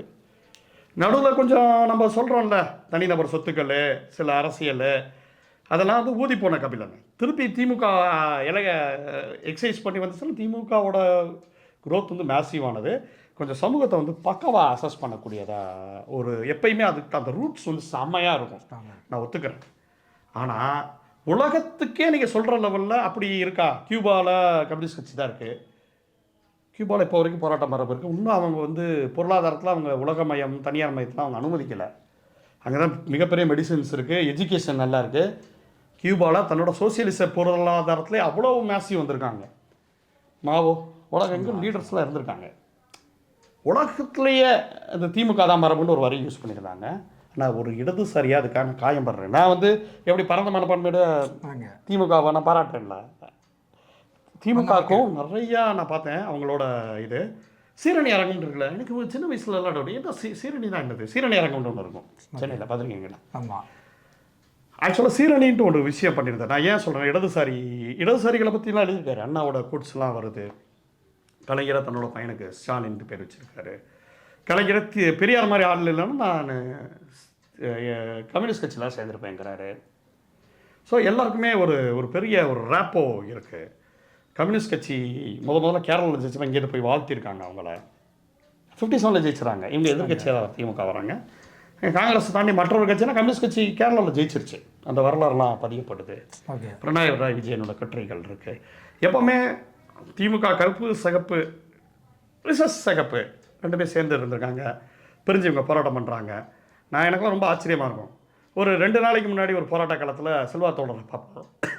திமுக எதோட கடுமையான போராட்டங்கள்லாம் பண்ணிக்கிட்டு இருப்பார். போலீஸ் பிடிச்சி இழுத்துட்டுலாம் இருக்கும். அடுத்த 2 நாள் கழிச்சு ஒரு ஈவெண்ட்டில் பார்த்தோன்னா கியூபா மாதிரியான ஈவெண்ட்டில் அப்படியே சிரிச்சுக்கிட்டு முதல்வர் ஸ்டாலின் பக்கத்தில் உட்காந்துருப்பார். இதுதான் சேர்ந்து பிரியறது, எங்கே சேர்றது பிரியறது இப்படி இருக்குது. கம்யூனிஸ்டுகளுக்கு உலகெங்கும் போராட்ட வரலாறுகள் உண்டு தான். இப்போயும் தூய்மை பணியாளர் விஷயத்தில் திமுக அந்த பக்கம் ஸ்டாண்ட் எடுத்துச்சு. அதை போராட்டம் பண்ணி இந்த பக்கம் கொண்டு வரதுக்கு ஒரு கம்யூனிஸ்டுகள் தேவைப்படுறாங்க. போராட்ட மரபு எங்களுக்கு தான் இருக்குது அப்படிங்கிறது உணர்ச்சி சப்பட்டு எழுதுறப்ப நல்லா இருக்குது. வேற எங்கேயாவது காட்டுங்க. ஏன்னா வெற்றி பெற்ற கட்சியில் திமுக சொன்னாங்கன்னா நாங்கள் போராட்டியும் வெற்றியும் பெற்றிருக்கோம்ப்பா. நாங்கள் பாரு எவ்வளோ பெரிய சக்ஸஸ் ரேட்டு காட்டியிருக்கோம்ல. கேரளாவோட இங்கே சக்ஸஸ் ரேட் இருக்குல்ல, பெங்காலோட சக்ஸஸ் ரேட் இருக்குல்ல, நான் அக்ரி பண்ணுறேன். ஆனால் போராட்ட மரபு எங்களுக்கு தான் இருக்குங்கிற மாதிரி ஒரு வரி எங்கே நான் பார்த்து ஓன் பண்ணுறது வந்து அது எனக்கு வந்து அது சரியில்லை. அது அது சரியான வரின்னு நான் சொல்ல மாட்டேன். நான் ஏன் அந்த சீரணி இறங்கத்தை பற்றி சொல்கிறேன்னா, சபோத்னிக்கு நினைக்கிறேன் இவர் லெனினோடது, அதாவது கலாச்சார புரட்சி மாதிரியான விஷயங்களை மாவு பண்ணுவார்ல, மக்களை பயன்படுத்தியே வேலை செய்கிறதெல்லாம் இருக்குல்ல, அது வந்து லெனின் பண்ணார். அந்த இதில் ரஷ்யாவில் பண்ணுறாரு. அதனால ரஷ்யா மேசியாக குருவாக முடிஞ்சு. சடனாக ஏங்க ஒரு விவசாய கட்சி அது அப்படியே போல்ஸ்விக் கட்சி அந்த நாட்டை வந்து சயின்டிஃபிக்காக முன்னேற்ற நாட்டின முதலாளித்துவ உற்பத்தி அங்கே இல்லை. அங்கே அடித்து சோசியலிசத்தை கொண்டு வரணும்னா அதுக்கு எவ்வளோ ஒர்க்கு தேவைப்பட்டிருக்கும்.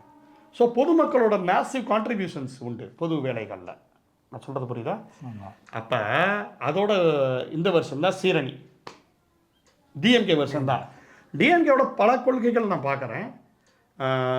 நல்ல இயற்கையல் பொருள்முதவாதத்தோட கண்ணோட்டம் இருக்குல்ல, கண்ணோட்டம் இல்லைன்னா பொருளாதாரத்தில் ஒரு கண்ணோட்டம் உங்களுக்கு வராது. அது எல்லாமே ஒரு இடதுசாரி பின்புலத்தில் இருக்கக்கூடிய ஒரு கண்ணோட்டத்தில் தான் பொருளாதார கண்ணோட்டம். டிஎம்கேவோட பொருளாதார கண்ணோட்டத்தையும் இதையும் நான் சேர்த்து வச்சு பார்க்குறேன்.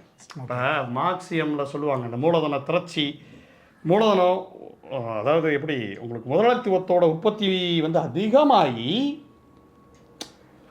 அதுக்கப்புறம் தான் முதலாளித்துவம் வந்து வந்த பிறகு தான் சோசியலிசம் வரும். அப்போ தான் அந்த முரண் கூர்மை அடையுங்கிறாங்கல்ல. அந்த முதலாளித்துவம் வர்றதுக்கு இன்வெஸ்ட்மெண்ட் வர்றதுக்கு ஒரு ஆள் வேணும்ல, அந்த லேயர் இருக்குல்ல, அந்த ரோலை தான் டிஎம்கே பண்ணிக்கிட்டு இருக்கு. நான் அப்படி தான் பார்க்குறேன். ஹிஸ்ட்ரியில் டிஎம்கேவோட ரோலும் தேவை, கம்யூனிஸ்டோட ரோலும் தேவை அப்படிங்கிறது தான். புரியுதா உங்களுக்கு?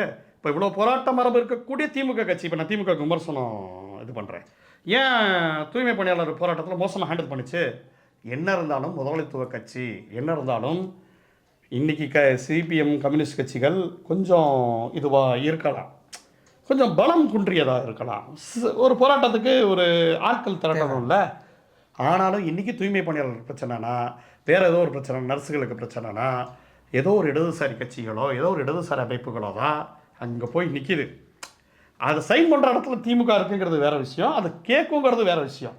இந்த புரிதல் வேணும். போராட்ட மரபுனா இடதுசாரி கட்சிகள் தான் தோழர் மதிவதனி அவர்களே. ஏன்னா திமுகவும் நான் இடதுசாரிகளோட ஒன் ஆஃப் த ரிஃப்ளெக்ஷன்ஸாக தான் நான் பார்க்குறேன். ரைட்டு, நல்ல ரிஃப்ளெக்ஷன், நல்ல ஸ்டூடெண்ட்டு. என்ன ரங்கவாதியார் என்றைக்குமே எங்கள் லெனினோ மார்க்ஸோ தான். நீங்கள் வேணால் கபிலனாக இருந்துக்கலாம்.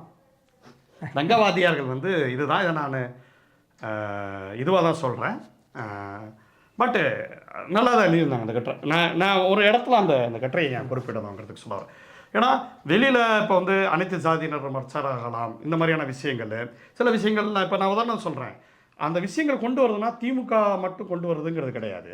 வெளியில் இருக்கக்கூடிய அமைப்புகள் இப்போ எனக்கு தெரிஞ்ச அனைத்து ஜாதியினரும் அர்ச்சகராகலாம்ங்கிறதெல்லாம் மாக்காய்க்கோட பங்குலாம் மேசிவ். களத்தில் போராட்டங்கள் இதெல்லாம் இது பண்ணுறப்ப அப்படி ஒரு கருத்து உருவாகும். அப்படி தான் நடக்கும். அந்த கருத்து உருவாக்கத்தில் ஒரு ஒரு சட்டம் போடப்படும், அதெல்லாம் போடப்படும். ஸோ இப்படி தான் இந்த பக்கத்துலேருந்து புஷ் பண்ணுறதுக்கு ஒரு ஆட்கள் வேணும் போராட்ட காலத்தில். அது விடுதலை சிறுத்தைகளாக இருக்கலாம், சிபிஎம்மாக இருக்கலாம், சிபிஎம்எல் மூமெண்ட்டாக இருக்கலாம், மாக்காய்க்காவாக இருக்கலாம். இந்த பக்கம் நம்பால் இருக்கல, நம்பால் அதிகார வர்க்கத்தில் ஒருத்தர் இருக்காரா அப்படிங்கிறப்ப அந்த இடத்துல நமக்கு ஈஸியாக உட்காயிரும். இதே அதிமுக இருந்தால் ஓசர் விட்டுறது கூட பிரச்சனையாக இருக்குங்கிறது வேற விஷயம். அதனால் நான் அக்ரி பண்ணுறேன். ஸ்டில் திமுக முதலாளித்துவ கட்சிங்கிறதையும் நம்ம ஏற்றுக்கணும் அப்படிங்கிறதும் இருக்குது. நான் ஏன் சொல்கிறேன் கேளுங்க, பொருளாதார கொள்கைகளில் ஏன் இடதுசாரி அமைப்புகளோட திமுக இன்க்ளைண்ட் ஆகுது அப்படிங்கிற ஒரு விஷயம். பொருளாதாரத்தை அவங்க எப்படி சமாங்க 67 அண்ணா ஐயோ புல்லரிக்குது, சீரியஸாக சொல்கிறேன். என்னன்னா அதான் இன்க்ளூசிவ் பண்ணியிருக்காங்க. நீங்கள் அந்த இன்க்ளூசிவ்ங்கிற வார்த்தை இன்றைக்கி ஈஸியாக இருக்கலாம், எல்லாரையும் சேர்த்துக்கிறது. இன்க்ளூசிவ் இது திமுகவோட ஒரு விஷயமா நான் பார்க்குறேன், சக்ஸஸ்ஃபுல்லான விஷயமா பார்க்குறேன். ஓகே, என்னன்னா முதல்ல அவங்க எப்படி இணைச்சிருக்காங்க பாருங்கள். இந்த இடங்களில் மேபி இடதுசாரிகள் கோட்டை விட்ட இடமா இருக்கலாம். எல்லாத்தையும் நீங்கள் பொருளாதாரமாக பார்க்குறது இருக்குல்ல, அது மட்டுமே எங்கியல் கிடையாது. அதுக்கு கீழே அடித்தளத்தில் ஜாதி இருக்குது. இந்த ஜாதி எப்படி பிரேக் பண்ண போகிறீங்க? இது எல்லாத்துக்கிட்டையும் திமுக திட்டம் இருந்திருக்கு. என்ன பண்ணியிருக்காங்கன்னா, நில உச்ச வரம்பு சட்டம், இவ்வளோதான் லேண்ட் ஹோல்டு பண்ணலாம் அப்படிங்கிற ஒரு சட்டம். இப்போ ஊருக்குள்ளெல்லாம் ஆண்டைகள்கிட்ட எக்கச்சக்கமான லேண்ட் இருக்கும். நம்ம சினிமாலாம் பார்த்துருப்போம், பினாமி பேரில் ஏன் சுற்று வாங்கினேன், ஏன் அவங்க பேரில் வாங்கினா இவ்வளோ தான் வச்சுக்கலான் இருக்கு. அப்போ அவங்ககிட்ட அதிகமாக லேண்ட் இருக்கிறப்ப அவன் பெரிய முதலாளியாக மாறிடுவான். அப்போ கீழே இருக்கிறவன் அவனை டிபெண்ட் ஆகியிருக்கான்ல, இவனை ஆகக்கூடாதுங்கிறதுக்காக ரேஷன் அரிசி போடுறது. விவசாயத்தை பிரேக் பண்ணு போ, நீ ஒன்றும் விவசாயம் பண்ண வேணாம். இது அம்பேத்கர் சொல்லக்கூடியது. கிராமங்களில் ஜாதி கிராமங்களை இது பண்ணிட்டு அர்பனைசேஷன் ஆகக்கூடிய இன்றைக்கி இந்தியாவை பாருங்கள். இந்தியாவில் எந்த ஸ்டேட்டை பார்த்தாலும் தமிழ்நாடு மாதிரி அர்பனைஸ்டு ஸ்டேட் எதுவும் கிடையாதுன்னு சொல்லி இங்கே வந்து வேலை செய்யக்கூடிய ஐடியில் வேலை பார்க்கக்கூடிய பஞ்சாப் ஸ்டூடெண்ட்டோ இல்லை இங்கே வந்து கட்டட தொழிலாளிக்கு வேலை பார்க்கக்கூடிய ஆட்களோ எல்லாருமே சொல்கிறாங்க, இந்த இடத்துல கட் பண்ணுறது பொருளாதாரத்தை பாருங்கள். இவனை டிபெண்ட் ஆகாமல் விடாமல் இருக்கணும். ஒரு ரூபாய்க்கு அரிசியை போடு, இவனை ஸ்கூலுக்கு கூட்டுவா, ஸ்கூல்களை திறந்து விட்டுறது, பஸ் பாஸை கொடுக்குறது. எல்லாரும் உடனே கிளம்பி வராதிங்க, நாம் தமிழ் தம்பியே ஸ்கூல் எங்கள் ஐயா காமராஜர் தான் திறந்தார். அது ரைட்டு, ராஜாஜி மூணாரில் அதை பற்றி பேசு. காமராஜர் யார் ஆதரவில் வந்தார்? பெரியார் ஆதரவில் வந்தார். ஸோ அவரும் திராவிடர் தான், திராவிட தமிழர் தான் காமராஜர் தான். கட்சி காங்கிரஸில் இருந்தார். நான் சொல்கிறத புரிஞ்சுக்கணும்.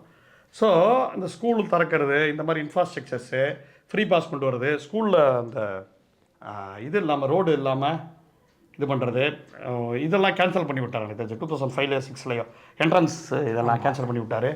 மேசிவ் இன்ஜினியர்ஸோட க்ரோத் இருக்குல்ல, முதல்ல சிகாகோக்கு போகிறாரு கலைஞர், போயிட்டு கம்ப்யூட்டரோட வளர்ச்சியை பார்க்குறாரு. கம்ப்யூட்டர் தான் தீர்மானிக்குங்கிறதெல்லாம் எழுதுறாரு. தமிழ் பத்திரிகையில் எழுதுறாரு, 77 நம்ம கட்டுரை எழுதுறாரு. ஐடி பாலிசியை 90ஸ்க்கு அப்புறம் உலகமயமாக்கலுக்கு அப்புறம் இந்த உலகமயமாக்கலை வந்து எனக்கு அப்போ ஞாபகம் இருக்குது. உலகமயமாக்கல், தனியார் மயமாக்கல் சொல்லி பயங்கர போராட்டங்களோட இடதுசாரி பண்ணுவாங்க. ஆனால் திமுக அதை பாசிட்டிவாக பார்க்குது. இருமொழி கொள்கையை வச்சு சடனாக நீங்கள் அன்றைக்கி இங்கிலீஷ் படித்தவன் நிறையா வந்துட்டான் 90ஸில், சடனாக ஐடிஸில் நம்மளால் தான் உள்ளே வரான். ஐடி பாலிசி போடுறது, கம்பெனிஸ் இன்வெஸ்ட் பண்ண வைக்கிறது, இதெல்லாம் பண்ணுறாரு. நான் இந்திரகுமார் தெரட்டி கூட ஒரு இதில் பேசியிருந்தார், ஒரு மேடலில் பேசியிருந்தார். 500 கோடி ஏதோ இன்வெஸ்ட் பண்ணணுமா, இவங்ககிட்ட 250, இவங்ககிட்ட 250, 2 பேரும் சேர்த்து நீங்கள் 2 பேரும் சேர்த்து இன்வெஸ்ட் பண்ணுங்கன்னு சொல்லி அப்படி ஆரம்பிச்சு விடுறது. இந்த ராஜதந்திரம்லாம் கலைஞருக்கு சொல்லியா தரணும். அதனால தான் ஆர்கிடெக்ட்னு சொல்கிறது. அப்போ இவங்க என்ன பண்ணியிருக்காங்கன்னா, இந்த லாஸ்ட்டாக அந்த ஒரு இப்போ எல்லாருக்கும் கொடுத்தாங்க உலகம் உங்கள் கையில் திட்டம், அதில் கூட பொருளாதார நிபுணர்கள் பேசினாங்க. இங்கேயுமே ஜெயரஞ்சன் மாதிரி ஆட்கள் வந்து ஒரு 4-5 பேர் கட்டுரை எழுதியிருக்காங்க, பொருளாதாரத்தை மட்டும் வச்சு எழுதியிருக்காங்க. என்ன பண்ணியிருக்காங்கன்னா, மற்ற எல்லாரும் வந்து பொதுத்துறை நிறுவனங்களை இந்தியாவில் கட்டமைச்சாங்களாம் நேரு காலகட்டத்தில். இவங்க என்ன பண்ணியிருக்காங்க, கீழே இந்த வளர்ந்துருக்கிறது இருக்குல்ல, நம்ம ஆப்ஜெக்ட் ஓரியன்டட் ப்ரோக்ராமிங்கில் சொல்லுவோம்ல, டேட்டா தான் மேட்ரு, ஆப்ஜெக்ட் தான் மேட்ருன்னு வந்துடுமா. அதான் இன்னைக்கு இண்டஸ்ட்ரி ஃபுல்லாக ஐடி இண்டஸ்ட்ரியில் ஆப்ஜெக்ட் ஓரியன்டட் ப்ரோக்ராம். மக்களோட வளர்ச்சி தான் வளர்ச்சிங்கிறத பார்த்துருக்கு திமுக. இதுவே கம்யூனிஸ்ட் சித்தாந்தம் தான். அப்போ இவன் வந்து உளவில் ரீதி இவன் வளர்ந்துட்டான்னா, இவன் தன்னை வந்து வளர்த்துக்கக்கூடிய எபிலிட்டியாக இருக்கானா, ஹியூமன் ரிசோர்ஸில் நம்பர் 1 ஆகிட்டோம். அப்போ இன்வெஸ்ட்மெண்ட்ஸ் ஃபுல்லாக தமிழ்நாட்டுக்கு வருது. எப்படி இந்த எக்கனாமியை யாரும் எல்லாம் கீழேருந்து வேலை செய்கிறது, மேலே கட்டணம் கட்டுறது பேர் பொருளாதாரம் இல்லை. சங்கர்புரத்தை கட்டணம் சடனா சக்கத்தன் அதில் ஜாதியை உடைக்கணும், சுயமரியாதை இருக்குது, எல்லோரும் ஈக்குவல் படுத்துறது, இது எல்லாமே இருக்கும். திமுகவோட ஒவ்வொரு திட்டத்துலையும் அது இருக்கும். இப்போ அருந்ததியின மக்களுக்கு உள்ளொதுக்கீடு பற்றின போராட்டங்கள் அருந்ததியின அமைப்புகள் நடத்துது. கூடுதலாக இந்த ஜக்கைன் மாதிரி தோழர்கள் 2009 கூடுதலாக அதுக்கு சப்போர்ட் பண்ணுறது யாருன்னா சிபிஎம் சப்போர்ட் பண்ணுது. ஆனால் எதுக்கு சொல்ல வரேன், இந்த கட்சியெல்லாம் அவ்வளோ சொன்னால் கூட அது கேட்கக்கூடிய அறிவோ இதுவோ எல்லா போராட்டத்துமே திமுக பண்ணலை. அது கேட்கக்கூடிய விஷயங்கள் கையெழுத்து போடுற இடத்துல திமுக இருக்கு. அப்போ அருந்ததியின மக்களுக்கு 3% இதுக்கு கையெழுத்து போடுறாங்க. இன்னும் கூட தூய்மை பணியாளர்கள்ட்ட நீங்கள் போய் பேசி பாருங்கள். நம்ம எல்லாம் இந்த போராட்டம் நடத்துறதை வச்சு சொல்கிறோம்ல, அவங்க யார் கலைஞரை ஸ்டாலினை விட்டு கொடுக்க மாட்டாங்க. நான் பார்த்த வரைக்கும் அவங்க என்ன சொல்கிறாங்கன்னா, இந்த வேலையை விட்டு வெளியில் அனுப்புறதுக்காக அதை பண்ணுறாங்க, ப்ரைவேட்டைசேஷன் அப்படி நம்புறவங்களாம் இருக்காங்க. ஏன்னா அருந்ததியின மக்கள் மேசிவாக க்ரோத் ஆனாங்க. அவங்க பார்க்குறாங்க சில 10 பேரில் இருந்தக்கூடிய மருத்துவர்கள் 1000 பேர் மருத்துவம் வந்தால் எப்படி இருக்கும். கண் கூட பார்க்குறது இருக்கடா, ஏன் இத்தனை பேர் வக்கீல் ஆகிட்டாங்க, டேய் ஒரு 10 வருஷத்துக்கு முன்னாடி ஒன்றுமே இல்லாமல் இருந்தாங்க, இன்றைக்கி இன்ஜினியர் ஆகிட்டான். ஒரே ஒரு கையெழுத்து உள்ளொதுக்கீடு முடிஞ்சு போச்சா. அதை ஆந்திராவில் பிரேக் பண்ணுற மாதிரி பண்ணியிருந்தாங்க. அது ஆந்திராலையும் பண்ணாங்க. தமிழ்நாட்டில் பிரேக் பண்ண முடியாத லெவலில் அந்த திருத்தத்தை கொண்டு வரதுக்குல்ல, அதெல்லாம் கலைஞர் மேசிவ் அதாவது மாஸ்டர் ஸ்ட்ரோக்கும்பாங்கல்ல. இது மட்டும் கிடையாது, இந்த பக்கம் இஸ்லாமியர்கள் இது பண்ணால் பிற்படுத்தப்பட்டவங்கள்ல அவங்களுக்கு 30% உள்ளொதுக்கீடு. இப்போ என்னென்னா இந்த உள்ளொதுக்கீடு இருக்கிறனால தான் அவங்களோட சமூகம் அப்படியே ஐடிக்கு படிக்க போகிறது, படிக்கிற விஷயங்களில் ஃபஸ்ட்டு வளரும், கவர்மெண்ட்டில் ரெப்ரசன்டேஷன் இருக்கும், அனைத்து துறைகளையும் அவங்களோட. அப்போ அவங்ககிட்ட பொருளாதாரம் இருக்கும், அவங்க வீட்டில் நல்லா பசங்களை படிக்க வைப்பாங்க. என்ன மாதிரி அதாவது மனித வளத்தை வளர்க்கக்கூடிய ஒரு விஷயம் இருக்குல்ல, அதுக்குள்ள பக்கா ப்ளூ பிரிண்ட். இதோட சேர்த்து தான் மொழியையே நம்ம பார்க்கணும். மொழியில் அவங்க ஊடுருவுறாங்க. அதை இப்போது இதில் திமுகவோட சுயநிர்ணய உரிமை, மாநில சுயாட்சி, இந்த பெரியார் சொல்லி கொடுத்தாருல சுயமரியாதைங்கிற ஒரு விஷயம், இந்த டெம்ப்ளேட்டை எல்லா இடத்துலையும் போட்டு பாருங்கள். அருந்ததியின மக்கள்லாம் சுயமரியாதை காப்பாற்றப்படணும், அப்போ அவனுக்கு மரியாதை கிடைக்கணும். அப்போ அதுக்கு உண்டான திட்டங்கள் என்ன? பெரியார் சாஃப்ட்வேர் பாஷையில் இன்டர்ஃபேஸ் கொடுத்தாருன்னா இம்ப்ளிமெண்டேஷன் திமுக. பெரியாரோட இன்டர்ஃபேஸஸ் கம்யூனிஸ்டத்துலேருந்து வரக்கூடிய இன்டர்ஃபேஸாக அப்படி தான் பார்க்குறேன். இது இம்ப்ளிமெண்டேஷன் பொருளாதாரத்தில் பண்ணதெல்லாம் மேசிவ்ங்கிறது லிட்டராக கண்ணுக்கு தெரிகிற க்ரோத்து. நான் பார்த்துருக்கேன் 90களுக்கு முன்னாடி 95ல் 96ல் எங்கள் கிராமத்தில் எங்கேயுமே லைட் இருக்காது. இன்றைக்கி எல்லோரும் 3 கோடிக்கு வீடு வச்சுருக்காங்க, ஏசி போட்டிருக்காங்க, மேசிவ் க்ரோத். எல்லோரும் ஐடி கம்பெனியில் இருக்காங்க, ஹை எண்ட் கார் வச்சுருக்காங்க. வெறும் சாதாரண ஓட்டு வீடு இருந்த பசங்க நான் பார்த்துருக்கேன். அதில் ஜாதி ரீதியான ஒடுக்குமுறையெல்லாம் உடச்சி என்ன மாதிரியான க்ரோத்து பொருளாதாரத்தை காட்டியிருக்காங்கண்ணா. எப்பா யாருப்பா நீ அப்படிங்கிறது இருக்குல்ல. அதாவது திமுக சில சமயம் அடி வாங்கி எல்லாத்தையும் விமர்சனம் வாங்கிக்கும். அப்போ ஆட்டோக்கார மாணிக்க மாதிரி இருக்கும். அப்புறம் பார்த்தா அடிப்பாங்க எல்லோரும், யோ என்ன இறங்கியான்னா ஸ்டாலின் என்ன சொல்கிறார், அமைதியாருங்கன்ட்டு இது பண்ணுவார், கட்டுப்படுத்துவார். திடீர்னுட்டு நார்த்துக்கு ஏற்றாப்புல எந்திரிக்கிறேன்னா என் பேர் மாணிக்கம், எனக்கு இன்னொரு பேர் இருக்குன்ட்டு ஆரம்பிச்சோன்னா டான் டான் அப்படின்னு கலைஞரோட அந்த இதெல்லாம் இருக்குல்ல, எமர்ஜென்சி பீரியடு எப்படி நின்னது, இந்திய எதிர்ப்பு போராட்டம், கள்ளக்குடி போராட்டம், அண்ணா என்ன சொன்னார், சுயமரியாதை திருமணம். பெண்களை பற்றி சொல்கிறோம்னா சுயமரியாதை திருமணத்தில் ஒரு கட்டுரை எழுதுறாங்க. சுயமரியாதை திருமணமே ஒரு பெண்களுக்கான திருமணம் தானே, பெண்களுக்கு உண்டான மரியாதையை வாங்கி கொடுக்குறது முதல் கைது போடுறாங்க. அதில் என்னென்னா அண்ணா அந்த விஷயம் நம்ம பார்த்துருப்போம்.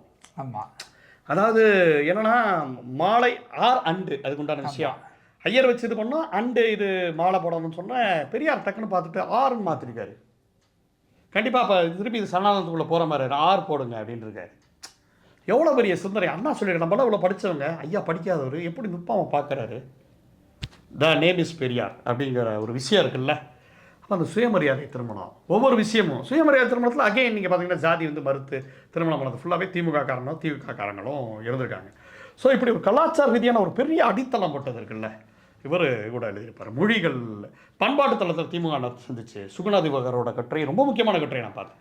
ஓகே, ரொம்ப முக்கியமான கட்டுரை சுகுணாதிபகரோட கட்டுரை. பண்பாடு மொழியில் என்ன பண்ணுச்சு, பெரியார் ஏன் இப்போ சீமான் பேசிகிட்டு இருக்காப்ல இல்லை, அதுக்குண்டான ஆன்சர் அதில் இருக்குது. ஓகே, விபச்சாரின்னா பெண் பேர் வருது, விதவை, விபச்சாரி, இப்படியான இதெல்லாம் பெண் பாலில் வருது. கவிஞர், புலவர், புரியுதா, அறிஞர், இதெல்லாம் இரு விகுதிலாம். இதெல்லாம் மொழியில் பிரச்சனையாக இருக்குங்கிறது தான் பெரியார் சொல்கிறாரு. பெரியார் விமர்சனத்தோடு அணுகிறாரு. வெறும் மொழியோட அந்த பெருமிதத்துலேருந்து பெரியார் அணுகலை. எதில் அணுகிறாரு, விமர்சன கண்ணோட்டத்துலேருந்து அணுகிறாரு. அப்போ அவர் தான் பெரியார். அப்போ அந்த சுயமரியாதை இருக்குல்ல, அந்த டேக் எனக்கு ஒன்று பட்டுச்சு. நான் அது படிக்கிறப்ப நமக்கு ஒரு ஒரு ஒரு திடீர்னு ஒரு ஃபைண்டிங் கிடைக்கும்ல. எனக்கு எப்போவுமே ஒரு கவலைகளும் கோபங்களும் பொறாமைகளும் இருக்கும். ஏன் இடதுசாரி கட்சிகள், ஏன் திமுகவோட மேசிவ் குரோத்துக்கு முன்னாடி இல்லை? சரி, நம்ம சொல்கிறோம் பொருளாதார வளர்ச்சி, தொழிலாளர் வர்க்கம் வளர்ந்து அந்த முரண்பாடுகள் அது உத்தரப்பதாயா கம்யூனிஸ்ட் கட்சி வளர, ரைட்டு. எல்லா போராட்டத்துக்கும் என் தோழன் தானே போய் நிற்கிறான், போலீஸ் அடிவாங்கிறாப்புல. திமுக இதெல்லாம் பதிவு பண்ணப்பட்டிருக்கு, என் தோழன் டெய்லி அடி வாங்குறான். செல்வா தோழர் கூட ஒரு புக்கு வருதுன்னு நினைக்கிறேன், எல்லாத்துக்கும் நாங்கள் மட்டும் தான் போராட்டணும் அப்படி நிற்கிறாப்புல. என்ன செல்வா தோழர் இல்லை, ஒரு சாதாரண இடதுசாரி தோழர் கூட அவ்வளோ முக்கியமான தோழர்களாக இருக்காங்க. ஏன் அப்படின்னு வருதுன்னா, வேர்டை பாருங்கள். பொது உடைமைனா பொதுவாக வந்து மக்களுக்கு பிரச்சனைனா சிபிஎம் தோழர்கிட்ட போகிறாங்க. ஆனால் இங்கே வார்த்தையை பார்த்தீங்கன்னா, எனக்கு இந்த புக்கு படிக்கிறப்போ ஒரு பெரிய அண்டர்ஸ்டாண்டிங், சுயமரியாதை. அது இண்டிவிஜுவலாக போய் அந்த வார்த்தையே கனெக்ட் ஆகுது. அப்போ என்ன மேஜிக் அந்த வார்த்தை. நான் ஏன் அதை சொல்கிறேன்னா, பராசக்தி ஆடியோவலால் எதை பற்றியும் பேசாத, அரசியல் பற்றி பேசாத ஜெயம் ரவி கூட, யாருமே அரசியல் பற்றி பேசலை, இல்லைங்க இது எல்லாருக்கான படங்கன்னு சொல்லி எஸ்கேப் ஆயிட்டாங்க. ஜெயம் ரவி கூட தன்னோட வாழ்க்கையோட கனெக்ட் பண்ணிக்கிற மாதிரி இருக்கு அந்த வேர்டு. சுயமரியாதைன்னு சொன்ன அதை பர்சனல் கூட நினைக்காதீங்க, அது அவர் பர்சனல் எல்லாருக்கும் தெரிஞ்சது தான். சுயமரியாதை மட்டும் எதை விட்டு கொடுக்காதீங்க. ஜெயம் ரவி அது உணர்ச்சி பூர்வமாக சொல்லுவார். இந்த சுயங்கிறப்ப இண்டிவிஜுவலாக மாறுது இல்லை, இது பொது உடைமைக்கிறப்ப எல்லாரும் சேர்ந்து போராடுறோம். அப்போ எனக்கு ஒரு சின்ன ஒரு கேள்வி இருக்குது, ஆராய்ச்சி பண்ணணும். யாராவது மொழி புலவர்கள் ஆராய்ச்சி பண்ணி சொல்லுங்கள், யாராவது எழுதியிருக்காங்களா அதை பற்றி? எனக்கு இப்படி ஒரு இன்சைட் கிடச்சிச்சு. பொது உடைமைனா ஆமாம், எல்லாத்துக்கும் பொதுவான போராட்டம் தான் தோழர்கள் தான். ஆனால் சுயமரியாதை எங்கள் பெரியார் சொன்னது. என் வீட்டில் அப்பாவோட சண்டை போடுறப்ப கூட, அப்பா நான் அவன் காசை சாப்பிடலாங்கிறத கூட அந்த சுயமரியாதை போய் டச் ஆயிடுது. அப்போ அந்த வார்த்தைக்கு உண்டான வேல்யூ என்ன? எவெல்லாம் முதுகெலும்பு இல்லாமல் முதுகெலும்போட சண்டை போடுறானோ அவெல்லாம் அந்த சுயமரியாதை, அந்த கருப்பு சட்டையை சேர்த்து போட்டுக்கலாம். ஆனால் பொதுவான பிரச்சனைகள் வரணும்னா இந்த தத்துவ தலைவன் கால் மார்க்ஸை தான் நீங்கள் பின்பற்றணும்னு நினைக்கிறேன். எனக்கு என்னோட அதீத கருத்தாக இருக்கலாம்.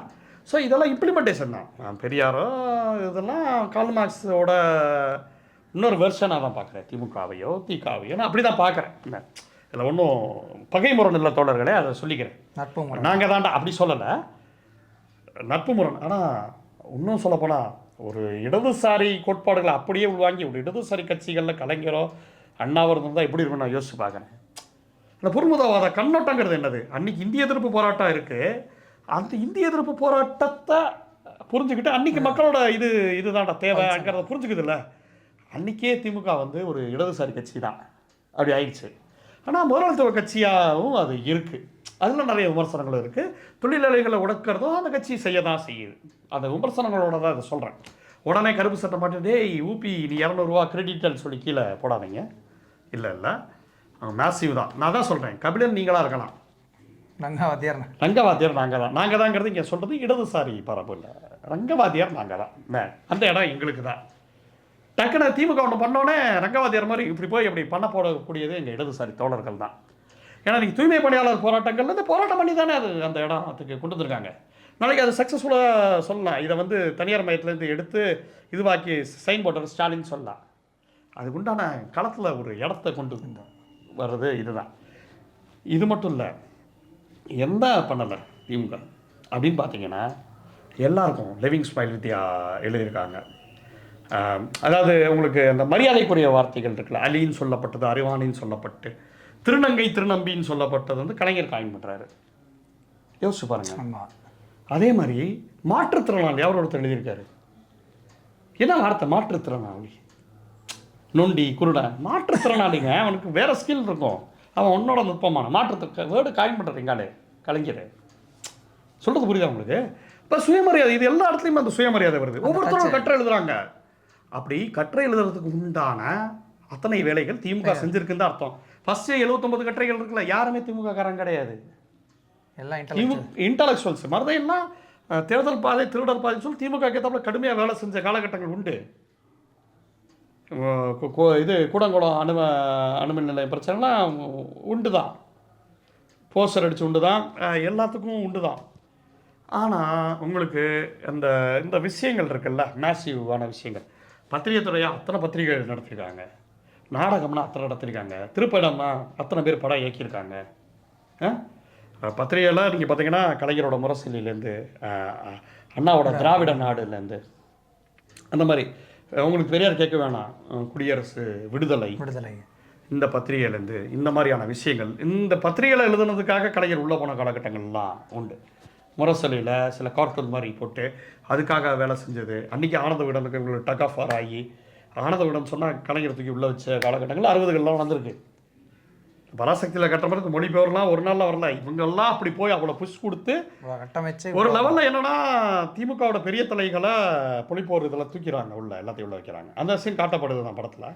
ஆனால் அது இவங்க தான் ஆர்கனைஸ் பண்ணாங்கிற மாதிரி காட்டப்படல. அது சும்மா ஏதோ ஒரு போராட்டத்தில் அப்படியே அரெஸ்ட் பண்ணி போயிட்டாங்க. மாணவர்கள் கையில் எடுத்து மேசிவ் ஆக்குறாங்க அந்த போராட்டத்தை. அவ்வளோதானே தவிர அது ஃபுல்லாக திமுக தான் அங்கே வேலை செய்யுது. தமிழ் காமராசனோட கட்டுரை ரொம்ப முக்கியமான கட்டுரை.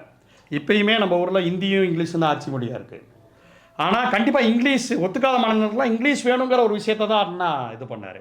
அதை பற்றி தமிழ் காமராசன் நல்லா டெக்னிக்கலாகவே நிறைய வழக்குகள்லாம் போட்டு, எனக்கு அந்த வழக்குகள்லாம் போட்டு எக்ஸ்பிளைன் பண்ணலாம் பயந்துருவேன் நான். கோட்பாடு ரீதியாக பேசினா புரியுது. நிறையா இந்த சரத்தில் அந்த இதெல்லாம் எழுதியிருக்காப்புல காமராசன். சாரம் புரியுது. ரொம்ப நிறை மகேந்திரன் கட்டுற, சுகுணாதேவார் கட்டுற, தமிழ் காமராசன் கட்டுற, இவ்வளோ சமகாலத்தில் நம்ம அப்படி ரோட்டில் இது போகிறப்ப கண்காட்சியில் கூட பார்க்கலாம். ரொம்ப சாதாரண தொண்டர்கள் தான் இவங்க எழுதின கட்டுரைகள். இன்டலெக்சுவல்ஸ், முக்கியமான இன்டலெக்சுவல்ஸு இவ்வளோ ரொம்ப அட்டகாசமாக கட்டுரை எழுதியிருக்காங்க. அத்தனை வியூவை திமுக எடுத்துக்குது. எல்லாத்தையும் எடுத்துக்கிட்டு ஒரு மாபெரும் எந்திரன் படத்தில் ரஜினி உருவாகல ரோபோலாம் சேர்ந்து அதெல்லாம் சேர்ந்து கவின்மலர் ஒரு கட்டுரை எழுதியிருக்காங்க. மனுஷபுத்திரன் எழுதியிருக்காரு. தமிழச்சி தங்கப்பாண்டியன் எழுதியிருக்காங்க. ஒவ்வொருத்தரும் வேறு வேறு ஆங்கிள் எழுதியிருக்காங்க. கவின்மலர் கட்டுரையா என்ன கட்டுறங்கிறது எனக்கு ஃபுல்லாக டோட்டலாக மறந்துருச்சு யார் என்ன எழுதினாங்கன்ட்டு. சாரமாக நான் சொல்கிறேன். இப்போ நம்மளே பார்க்கணும்ல, இலக்கியத்தில் திமுக எத்தனை பேருக்கு அவார்டு கொடுக்குதுன்னு பார்க்கணும். எத்தனை லைப்ரரிஸ் திறந்துருக்குங்கிறத மட்டும் ஒருத்தர் எழுதியிருக்காரு. இப்போ ஒவ்வொரு டிஸ்ட்ரிக்ட்டுக்கும் புத்தக கண்காட்சி எல்லா இடத்துலையும். ஆமாம், புத்தக கண்காட்சி. அதை தாண்டி எத்தனை பேருக்கு அவார்டு கொடுக்கப்படுது, மாணவர்களுக்கு சார்ந்து எத்தனை மாதிரியான போட்டிகள் நடக்குது. ஆமாம், அது தாண்டி மாணவர்கள் இப்போ காலை உணவு, இப்போ காலை உணவு இல்லைடா, அதெல்லாம் மாணவர்களுக்கு மட்டும் திட்டங்கள்ல திமுக அவ்வளோ பண்ணியிருக்கு. ஆமாம், ஒன்றும் இல்லை, மெடிசின் எழில் நாகநாதன் தர வரலாற்று பூர்வமாக என்ன பண்ணாங்க இவங்க. ஏன் நீட்டுக்கு அகேன்ஸ்டாக திமுக இருக்குது? இங்கே பண்ணியிருக்கியா, இங்கே அப்படி ஒரு கட்டமைப்பு இருக்குது. எந்த இடத்துல மேசிவ் சக்ஸஸ் இல்லை அப்படின்னு பார்த்தா திமுக மாணிக் பாட்ஷா மாதிரி தொடாத இடமே. ஆனால் மாணிக் பாட்ஷாவை எதிர்க்கக்கூடிய வல்லமை மார்க் ஆண்டனிக்கு உண்டு தான். ஆனால் இங்கே மார்க் ஆண்டனியை நான் ஏடிஎம்கெல்லாம் சொல்ல முடியாது, விஜயை சொல்ல முடியாது, சீமானை சொல்ல முடியாது. நான் மார்க் ஆண்டனியை இங்கே யாரை பார்க்குறேன்னா பார்ப்பனியத்தை பார்க்குறேன். மாணிக் பாட்ஷா அப்படிங்கிற மாதிரி பார்ப்பனியமும் திமுகவுக்கு என்னெல்லாம் சேட்டா பண்ணணுமோ அதெல்லாம் பண்ணுது. அதெல்லாம் பண்ணுது. எனக்கு தெரிஞ்சு என் ஃப்ரெண்டு கேட்டான், நான் இந்த சவர்கர் வீடியோ பற்றி சுதா குங்குரா பேசின பற்றி இது பண்ணோன்னா ஃப்ரெண்டு சொல்கிறான், ஒருவேளை ஆர்எஸ்எஸ் சுதா குங்குரா உள்ளே அனுப்பிச்சு பராசக்தி எடுக்க வச்சுருவான் அப்படிங்கிறான். அப்படி ஒரு கருத்து இருக்குது. இது அப்படியே மெய்சில் இருக்கிற மாதிரிலாம் இல்லை படம். அது உண்மைதான். அதில் நான் ஃபுல்லாக பொலிட்டிக்கல் கரெக்டாக வரணும்னு சொல்லலை. ஒரு லவ்லாம் இருக்கணும் தான், ரிலாக்ஸேஷன் இருக்கணும் தான், இதெல்லாம் இருக்கணும் தான் படங்களில். ஆனால் ஒரு படமாகவும் அந்த படம் ரொம்ப ஆவரேஜாக தான் இருந்துச்சு. ஒரு அரசியலாக வேர்களெல்லாம் விட்டுட்டு ரொம்ப அப்பொலிட்டிக்கலாக பேசுகிறது இருக்குல்ல, ரொம்ப வெளியில் போய் பேசுகிறது இருக்குல்ல, ஐயா இங்கே செய்ய ஐயா அப்படிங்கிற துணியில் இருந்துச்சு. கரெக்டாக சொல்லணும்னா சில காட்சிகள் இந்த காட்சியோட கரெக்ட் ஆகுது, தியாகிகள்லாம் இருக்காங்க அப்படிங்கிறது ஓகே. ஆனால் அதுக்கு அந்த வேர்களை எதையுமே சொல்லாமல் நீங்கள் பண்ணீங்கன்னா, நான் கரெக்டாக அந்த புத்தகத்தை படிச்சுட்டு வேறு அந்த படம் பார்த்துட்டேன். இது எனக்கு இந்த புத்தகம் எனக்கு எந்த அளவு இது கொடுத்துச்சோ அந்தளவு மன உளைச்சலை கொடுத்துச்சு. சில தோழர்கள் சொன்னாங்க, தோழர் அவ்வளோ கரெக்டாக இருக்கணும், பொலிட்டிக்கல் படத்தை பொலிட்டிக்கல் படமாக பார்க்காம ஏன் நீ இதுவாக பார்க்குறீங்க? எப்போதான் 2-3 படம் பொலிட்டிக்கல் படம் வருது, அதை நீங்கள் பொலிட்டிக்ஸாக பேசாதீங்க, சீரியஸாக பேசுகிறேன். 2K கிட்ஸோட விலகி போயிடுவோம், அதெல்லாம் ஒன்றும் கிடையாது. 2K கிட்ஸு இந்த படம் நல்லா எடுத்துருந்தா பார்த்துருப்பாங்கன்னு தான் என்னோட கருத்து. 2K கிட்ஸை பார்த்தீங்களா, சிடி நிர்மல்குமார் எல்லாரையும் நல்லா கேள்வி கேட்குறாங்க. தூய்மை பணியாளர்களை பற்றி ஆராசட்டை கேட்குறாங்க. சிடி நிர்மல்குமார்கிட்ட 3000 ரூபா ticket. 2K kids Gen Z kids எல்லாம் ஜென்ரலைஸ் பண்ணாதீங்க, அவனுக்கு நல்லா புரிஞ்சிருக்கு படம். ஆனால் இது இன்னும் கொஞ்சம் நல்லா எழுச்சிகரமாக எடுத்திருந்தா அவன் ரசிக்க தான் செஞ்சுருப்பான். நம்ம மேலே பிரச்சனை இது. நான் ஏன் பராசக்தி பற்றி ரொம்ப இவ்வளோ நாள் பேசாமல் இருந்தேன்னா, ஜனநாயகத்துக்கு ஆதரவாக போயிடக்கூடாதுங்கிறதுக்காக தான். ஒரு 10 நாள் ஆயிடுச்சு, பேசலாம் தான் நினைக்கிறேன். இல்லை இதுக்கு மேலே அது பாக்ஸ் ஆஃபீஸில் பெருசாக தெரில. சரி, அதனால அதை இணைச்சி பேச வேண்டியதாக இருக்குது. வரலாறை சொல்லுவோம், ஏன் வரலாறை மறைக்கணும்? உண்மையான பொலிட்டிக்கலாக வந்துட்டு போட்டுமே, இப்போ என்ன இருக்குது? ஏங்க கலைஞர் அண்ணா ஏதோ இதில் பேசுகிற ஒரு சீனை கட் பண்ணிட்டாங்களா? சரி, சென்சார் போர்டு கட் பண்ணட்டும். நீ பண்ணீங்களா? அதை 26 கட்டு எதுவும் சொல்லியிருக்காங்க சென்சார் போர்டு. ஆனால் எனக்கு தெரிஞ்சு அந்த அந்த விஷயங்களில் அண்ணாவையோ கலைஞரையோ செட் ப்ராப்பர்ட்டி மாதிரி யூஸ் பண்ணுறதுலாம் நான் அதை ஏற்றுக்கிறவே முடியாது. நீங்கள் ஸ்டேட்டிக்கில் கிராஃபிக்ஸ் போட்டிங்களா 37லேருந்து ஏன் பேசியிருக்கலாமே நீங்கள். அப்படி வரலன்னா வராமல் இருக்கட்டும். அதுவே நீங்கள் வச்சு ஒரு அரசியலை பேசுங்க. இங்கே படம் வர்றது முக்கியங்கிறதோட அரசியலுங்கிறது ரொம்ப முக்கியம். ஏன் படம் வரலங்கிறத ஒவ்வொரு யூடியூப் சேனலில் போய் பேசுங்க. யூடியூப் ப்ளூட்டஸ் மைனர் எடுப்பார், உங்களோட பேரலை மில்டன் எடுப்பாங்க, நம்ம சேகோரா தம்பி எடுப்பார். இது பெரிய டாக் ஆகிருக்கும்ல. முன்னையா பேசுறது திமுக நிக்கிட்டு தான் பார்ப்பனியம் பண்ணுது. அதே வேலையை தான் படம் பார்த்துருக்கு. என்ன அதுக்கு ஒரு இவ்வளோ ஐயோ வேறு அம்மம்மா வேறங்கிற ஒரு ஃபயர் என்ன என்னன்னா அதுதான் திமுகவோட மேசிவ். ஒரு பக்கம் பார்த்தீங்கன்னா மேசிவாக ஒரு இந்த புக்கை ரிலீஸ் பண்ணிவிட்டு இந்த பக்கம் அப்படியே ஒரு இட்லி கடை, இந்த பக்கம் அப்படியே பராசக்தி டைட்டில் அந்த லீகசி இருக்குல்ல, யார் கலைஞரோட படம் நீங்கள் எப்படி கொண்டு வந்துருக்கணும். பரவாயில்லையா நின்றுட்டு போட்டோம் என்ன இப்போ நம்மள 26 கட்டு கொடுத்து தானே விடாமல் போட்டோம். அது ஒரு டாக் ஆகிருக்கும்ல. நம்ம அரசியல் பேசுகிறது இல்லைன்னா இந்த படத்தெல்லாம் ஏன் கமர்ஷியல் பண்ணாதீங்கிறேன். அப்படி வேணாம். நீங்கள் இறுதி செத்து மாதிரி 2-3 படத்தை எடுத்துகிட்டு போங்க. என்ன சுதா கொங்கராவே பண்ணி ஆகணுமா? என்னோட தாழ்மையான கருத்து இதை ரஞ்சித் பண்ணிருக்கணும். மாறிட்ட கூட சொல்ல மாட்டேன். அவ்வளோ ஆர்டிஸ்டிக்காக அத்தனை சீன்ஸ் இருக்கும். சர்பேட்டா பரம்பரையில் திமுக எதிர்ப்பாளராக இருக்கக்கூடிய ரஞ்சித் அவர்கள், திமுகவை சட்டை பிடிச்சு கேட்கக்கூடிய ரஞ்சித் அவர்கள் எப்படி இருக்கும் சர்பேட்டாவில்? ஆமாம், எமர்ஜென்சி அந்த வாத்தியார் பாட்டு போடுவாங்க. சரி அதை ஆஃப் பண்ணு அடிப்பேப்பில் படம் ஃபுல்லாகவே அந்த ரெஃபரன்ஸ் வந்துகிட்டே இருக்கும். ஆமாம், ரெஃபரன்ஸ் வந்துகிட்டே இருக்கும். திமுககாரர் பக்கா திமுககாரராக இருப்பார் தான் ரங்கவாத்தியார். படம் ஃபுல்லாகவே அண்ணாவோட ரெஃபரன்ஸ், கலைஞரோட ரெஃபரன்ஸ், பெரியாரோட ரெஃபரன்ஸ், பிடி வாத்தியார் காட்டுறப்ப எப்படி இருக்கும்? திமுக அதுக்கடுத்து திமுகவோட விமர்சனம் மாதிரியே இருக்கும். திடீர்னு ஊழச்சதையோட ஆயிடுறான். ரங்கவாத்தியார் வராரு, இவனை பிடிக்கலை, டக்குன்னு பார்த்தேன்னா பிடி வாத்தியார்கிட்ட போகிறான். அப்போ நான் பார்த்த வரைக்கும் அந்த படங்கள்லாம் இன்டென்ஸாகவே அவர் பிடி வாத்தியாருக்கு ரெஃபரன்ஸ் வச்சுருப்பார், பெரியார் ரெஃபரன்ஸ் வச்சுருப்பார். ஸோ கட்சி இந்த மாதிரி ஊழச்சதை இருக்கிறப்ப எக்ஸசைஸ் பண்ணக்கூடிய ஒரு படம் போடக்கூடிய ஒரு விஷயமா பெரியாருங்கிற ஒரு இடத்த ஸ்டாண்டை எடுக்கிறப்ப தான் திருப்பி கபிலன் இஸ் பேக். சும்மா கபிலன் பேக் ஆயிடுவாரா? அப்போ இதுதானே பேசிக்கு. அப்போ நீ திகாவையும் கழிச்சிட்டு ஒரு படம் பராசக்திங்கிற பேரில் எடுத்தது நியாயமாகவே அப்படிங்கிற எனக்கு வருத்தம் இருக்குது. இந்த படத்தில் இது இப்போ படங்கிறது பாருங்கள், படத்தில் எவ்வளோ கெட்டு போயிருக்க பாருங்க. புத்தகத்தில் அத்தனை கூஸ் பம்ஸ் மூமெண்ட்ஸ் இருக்குது. ஆனால் புத்தக கண்காட்சியினால் எல்லா புத்தகத்தையும் கவர் பண்ணுங்கிறதுக்காக இதுக்கு மட்டுமே நிறையா நான் ஃபஸ்ட்டு ஆரம்பத்தில் தான் பிளான் பண்ணேன்.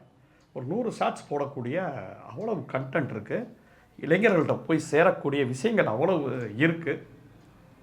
முடிஞ்சால் ஒரு 5-6 ஷார்ட்ஸாக நான் போட பார்க்குறேன். வேறு ஏதாவது சொல்லுமா? இந்த புத்தக கண்காட்சியில் கண்டிப்பாக மறக்காமல் வாங்குங்க. இந்த புத்தகத்தை வாங்க வேண்டிய புத்தகம் இது. நீங்கள் ஏதோ ஒரு வார்த்தையை டக்குன்னு ஏதோ ஒரு சயின்ஸ், டெக்னாலஜி, மெடிசின், அதான் சொல்கிறேன், உள்ளொதுக்கீடு, சுயமரியாதை, பெண்கள், அப்படி இது என்ன வார்த்தையை எடுத்து போட்டாலும் இந்த நேம் அதுக்கு பின்னாடி இந்த மியூசிக் போடுங்க, டான் டான் டான் டான். காப்பிரைட் அடிப்பாங்களா? அதை அடிக்க மாட்டேன். அந்த அந்த அந்த இது இருக்குல்ல, அந்த அந்த அந்த இது திமுக இருக்குது தமிழோட ஹிஸ்ட்ரியில். நான் பார்த்து மிரண்டேன் சீரியஸாக. எனக்கு இந்த புத்தகம் எனக்கு இப்போலாம் எனக்கு டஃப்னஸ் வரப்போ அதுக்கப்புறமா நமக்கு லைஃப்பில் அப்படி தானே இருக்கும். நமக்கு ஒரு நாள் நம்ம ஹையாக இருப்போம், ஒரு நாள் லோவாக இருப்போம். என்னடா நம்மளை யாரும் கண்டுக்க மாட்டேங்கிறாங்க, நம்ம ஏதோ ஒரு வேலை செய்கிறோம் ஆனால் அது ஒன்றும் பெருசாக கவனப்படுத்தப்படுறது இல்லையே அப்படின்னு இருக்கிறப்ப, நீலாம் என்னடா செஞ்ச, திமுக எவ்வளோ பெரிய வேலை செஞ்சுருக்கு, அத்தனை அடி வாங்கியிருக்கு, உன்னை 10 பேர் அடித்ததுக்கு நீ இப்படி இருக்கியானா கற்றுக்கோ. ஏன்னா புரியுதா இல்லையா? ஒரு வடிவேலு சொல்ல சண்டையில் கிளியா சட்டை எங்கே இருக்குங்கிற லேர்ன் ஃப்ரம் த மாஸ்டர்ஸ் எத்தனை வேலைகள் செஞ்சுருக்காங்க. அதை தாண்டி கலைஞர்லாம் எப்பயுமே நம்ம ஒருத்தருக்கு செஞ்சுட்டோன்னா அதை அவன் நம்ம ஒத்துக்குவாங்கிறது இல்லை, நம்ம கண்டுக்காமல் கூட போவாங்கிற புரிதல் இருக்கிறவர் தான். அப்படி ஒரு வசனமே சொல்லியிருக்காரு. எக்ஸாக்ட் அந்த வேலைக்கு என்னன்னு தெரியல. ஸோ அரசியல் வேலை செய்யக்கூடிய ஆட்கள் புத்தகத்தை கண்டிப்பாக படிக்கணும். நம்மளாம் என்ன செஞ்சுட்டோம்? ஒன்றுமே இல்லை. நம்மளை ஒரு 4 பேர் திட்டிடுவான் ஃபேஸ்புக்கில், 2 தோழர் ஃபோன் பண்ணால் எடுத்துருக்க மாட்டார். இந்த பக்கம் இடதுசாரி சார்ந்து ஏதோ ஒன்று சின்னதாக ஒரு விமர்சனம் வச்சுட்டோன்னா அந்த தோழர்கள் கோச்சிக்குவாங்க. இந்த பக்கம் திமுக சார்ந்து கோச்சிக்கிட்டோன்னா இவங்க வைப்பாங்க. இவங்ககிட்ட இது பண்ணோன்னா தோழர் என்ன ஊப்பியாக மாறிட்டீங்கன்னு சொல்லுவாங்க. திடீர்னுட்டு அவங்க கண்டுக்க மாட்டாங்க. குட்டி குட்டி விஷயங்கள் தான். அதுக்கே நம்ம என்னடா அந்த தோழர் ஃபோனை எடுக்க மாட்டேங்கிறாரு, டேய் நம்ம என்னடா பேசுகிறோம், நம்ம ரொம்ப பயங்கரமாக சின்ன சின்ன விஷயம் ஹர்ட் ஆகிறோம். இந்த புக்கெலாம் படித்தோன்னா டேய் நம்ம ஒரு குட்டியான விஷயம் செய்கிறோம், எதிர்பார்வுல எதிர்ப்பு வந்தால் தான் நம்ம எதுவும் சேரணும் அர்த்தம். ஏன்னா இதுக்கெல்லாமாடா புலம்புறது, இதை தான் எங்கால் வடிவேலு சொல்லியிருக்காரு, சண்டையில கிளியா சட்டை இங்கே இருக்குது அப்படின்னு சொல்லியிருக்காரு. ஸோ நான் என்ன புரிஞ்சுக்கிறேன் அந்த புத்தகத்தில், மேசிவ் ஒன் வரியில் சொல்லணுன்னா இந்த ஜிகிர்தண்டா பிஜிஎம்மோ இல்லை மெட்ராஸ் பிஜிஎம்மோ போட்டுருவாங்க, அடிபொலி புத்தகம் அப்படின்ட்டு நான் இதை சொல்லுவேன். நம்ம மட்டும் சொல்லலை, நார்த் இந்தியாவில் இருக்கக்கூடிய அனைத்து தலைவர்களும் திமுக எந்தளவு ரோல் பண்ணிச்சு, கூட்டாட்சியில் திமுக என்ன இருந்துச்சு, அகில இந்திய லெவலில் இது மற்ற கட்சிகளுக்கும் மற்ற லாங்குவேஜுகளுக்கும் நம்ம தான் முன்னோடி. இப்போ மற்ற ஸ்டேட் இப்போ வந்து மகாராஷ்டிரா வந்து மறுக்குது, கர்நாடகாவில் கொஞ்சம் எதிர்ப்பு கிளம்புது இந்த மாற்று மொழிகளுக்கு. இதுக்கெல்லாம் திமுக அன்றைக்கே சொல்லிடுச்சு, இந்த மொழியை வந்து இப்படி காலி பண்ண போகிறாங்க, இதெல்லாம் பண்ண போகிறாங்க. ஸோ மாநில சுயாட்சிங்கிறது நம்ம ஸ்டேட்டுக்கு மட்டும் கிடையாது, எல்லா ஸ்டேட்டும் ஒடுக்கப்படுற ஸ்டேட் எல்லாத்துக்குமே அது இருக்க தானே செய்யணும். ஆமாம், அப்படிங்கிற ஒரு விஷயம் இருக்குல்ல. அதுக்கு திமுக தான் ரொம்ப ஒரு பெரிய கிரவுண்ட் ஒர்க் பண்ணியிருக்கேன், மேசிவ் ஒர்க் பண்ணியிருக்கேன். இன்றைக்குமே ராகுல் காந்தி இந்த மாணிக்க தாக்கூர்லாம் இஷ்டத்துக்கு பேசிகிட்டு இருக்காரு, விஜய்லாம் அதுக்கு தாங்குவாரா, அவர் படம் பிரச்சனைக்கு தாங்க மாட்டார், அவர் நம்பிலாம் உள்ளே இறங்காதீங்க ராகுல்ஜி அவர்களே. ஏன்னா இங்கே கபில மாதிரி ஒரு ஆளை வச்சுக்கிட்டு, ஏன்னா அங்கே வேறு ஏதோ ஒரு பரம்பரையில் தான் நாங்கள் ஒரு டொக்கா ஒரு ஆளை உள்ளே இறக்கினீங்கன்னா பஞ்ச் நீங்கள் வாங்குவீங்க. இன்றைக்கி பிஜேபியெல்லாம் எதிர்க்கணும்னா இங்கே திமுக கண்டிப்பாக வேணும். திமுக இன்க்ளூசிவ் பாலிடிக்ஸ் தான் விரும்புது. இடதுசாரிகள் ஃபுல்லாகவே திமுக பக்கம் தான் நிற்க போகுது, திரும்ப திமுக பக்கம் தான் நிற்க போகிறாரு. உங்களுக்கு மேசிவான வளர்ச்சி வந்து நீங்கள் திமுகவோட சுயமரியாதை இந்த மாதிரியான விஷயங்களில் காங்கிரஸ் வந்து ஓட்டு ஏன் வாங்கிச்சுன்னா அது வந்து அன்றைக்கி விடுதலை போராட்டத்துக்கு போராடின கட்சி, கோட்பாடுன்னு சொல்கிற மாதிரியான விஷயங்கள்லாம் பெருசாக இல்லை. ஸோ இந்த கோட்பாட்டில் நீங்கள் ஸ்ட்ராங் பண்ணாதான் அவன் எவ்வளோ ஹிந்துத்துவா பேசுகிறானோ அதுக்கு ஈக்குவலாக ரெசிஸ்ட் பண்ண முடியும். காங்கிரஸ் வந்து என்ன நினச்சாலும் பிஜேபியை தாண்டி ஹிந்துத்துவா பேசிட முடியாது. ஆமாம், நீங்கள் வலுவான ஆப்போனண்ட்டாக இருந்தால் மட்டும்தான் நார்த்லேயுமே உங்களை நம்பி ஓட்டு போடுவாங்க, இல்லை பப்புன்னு லெஃப்ட் ஹேண்டில் டீல் பண்ணிட்டு போயிடுவாங்க. ஏற்கனவே மம்தா பானர்ஜி மாதிரி ஆட்கள் இவங்கெல்லாம் ஏன் அவங்க முன்னாடி நிற்க மாட்டேங்கிறாங்கன்னா கன்சிஸ்டன்சி இல்லாததான். இப்போ வந்து நம்ம ஊர் எம்பி தான், நானும் அவருக்கு தான் ஓட்டு போட்டேன், ஏன்னா திமுகவோட கூட்டத்தில் இருக்காங்கிறதுக்காக ஓட்டு போட்டேன்.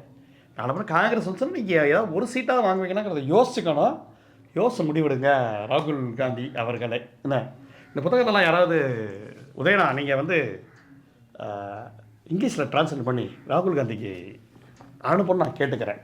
ஆமாம், இல்லை கரெக்டா? அத்தனை திங்க் டேங்க்ஸ் இருக்கீங்க, ஜெயரஞ்சன் மாதிரி தோழரையோ விஜய் சங்கர் மாதிரி தோழரையோ ஆங்கிலத்தில் எழுதி இதை அங்கே லேண்டு பண்ணுங்க. அதோட மேசிவ் வரலாறு முக்கியம். காங்கிரஸ்காரங்களுக்கு இந்த வரலாறுலாம் தெரிஞ்சுன்னா நல்லா இருக்கும். இல்லை ஒரு குரூப் இப்போ அதை கேபிட்டலைஸ் பண்ண பார்க்குது, பராசக்தி வந்துச்சுல்ல. ஆமாம், ஸோ காங்கிரஸ் அதில் கொஞ்சம் கோபமாக இருக்காங்க. ஸோ அது மூலமாக அப்படி பிரிக்கவும் பார்க்குது. அப்படி ஒரு சூழல்களும் இருக்க தான் செய்யுது தமிழ்நாட்டில். சரி, அதெல்லாம் அப்புறம். பட் காங்கிரஸுக்கு வந்து ஒரு கோட்பாடு இல்லாமல் ஒரு கட்சியை வந்து ஒரு நார்த்தில் பிஜேபியில் எதிர்க்க முடியாது. திராவிடன் model of way of approach தான் கரெக்டாக இருக்கும்ன்ட்டு எனக்கு தெரிஞ்ச சிற்றறிவில் நான் சொல்கிறேன். இதை நான் கன்க்ளூட்லாம் பண்ணலை, பட் இதுதான். வேறு ஏதாவது சொல்லணுமா? நன்றி. நன்றி.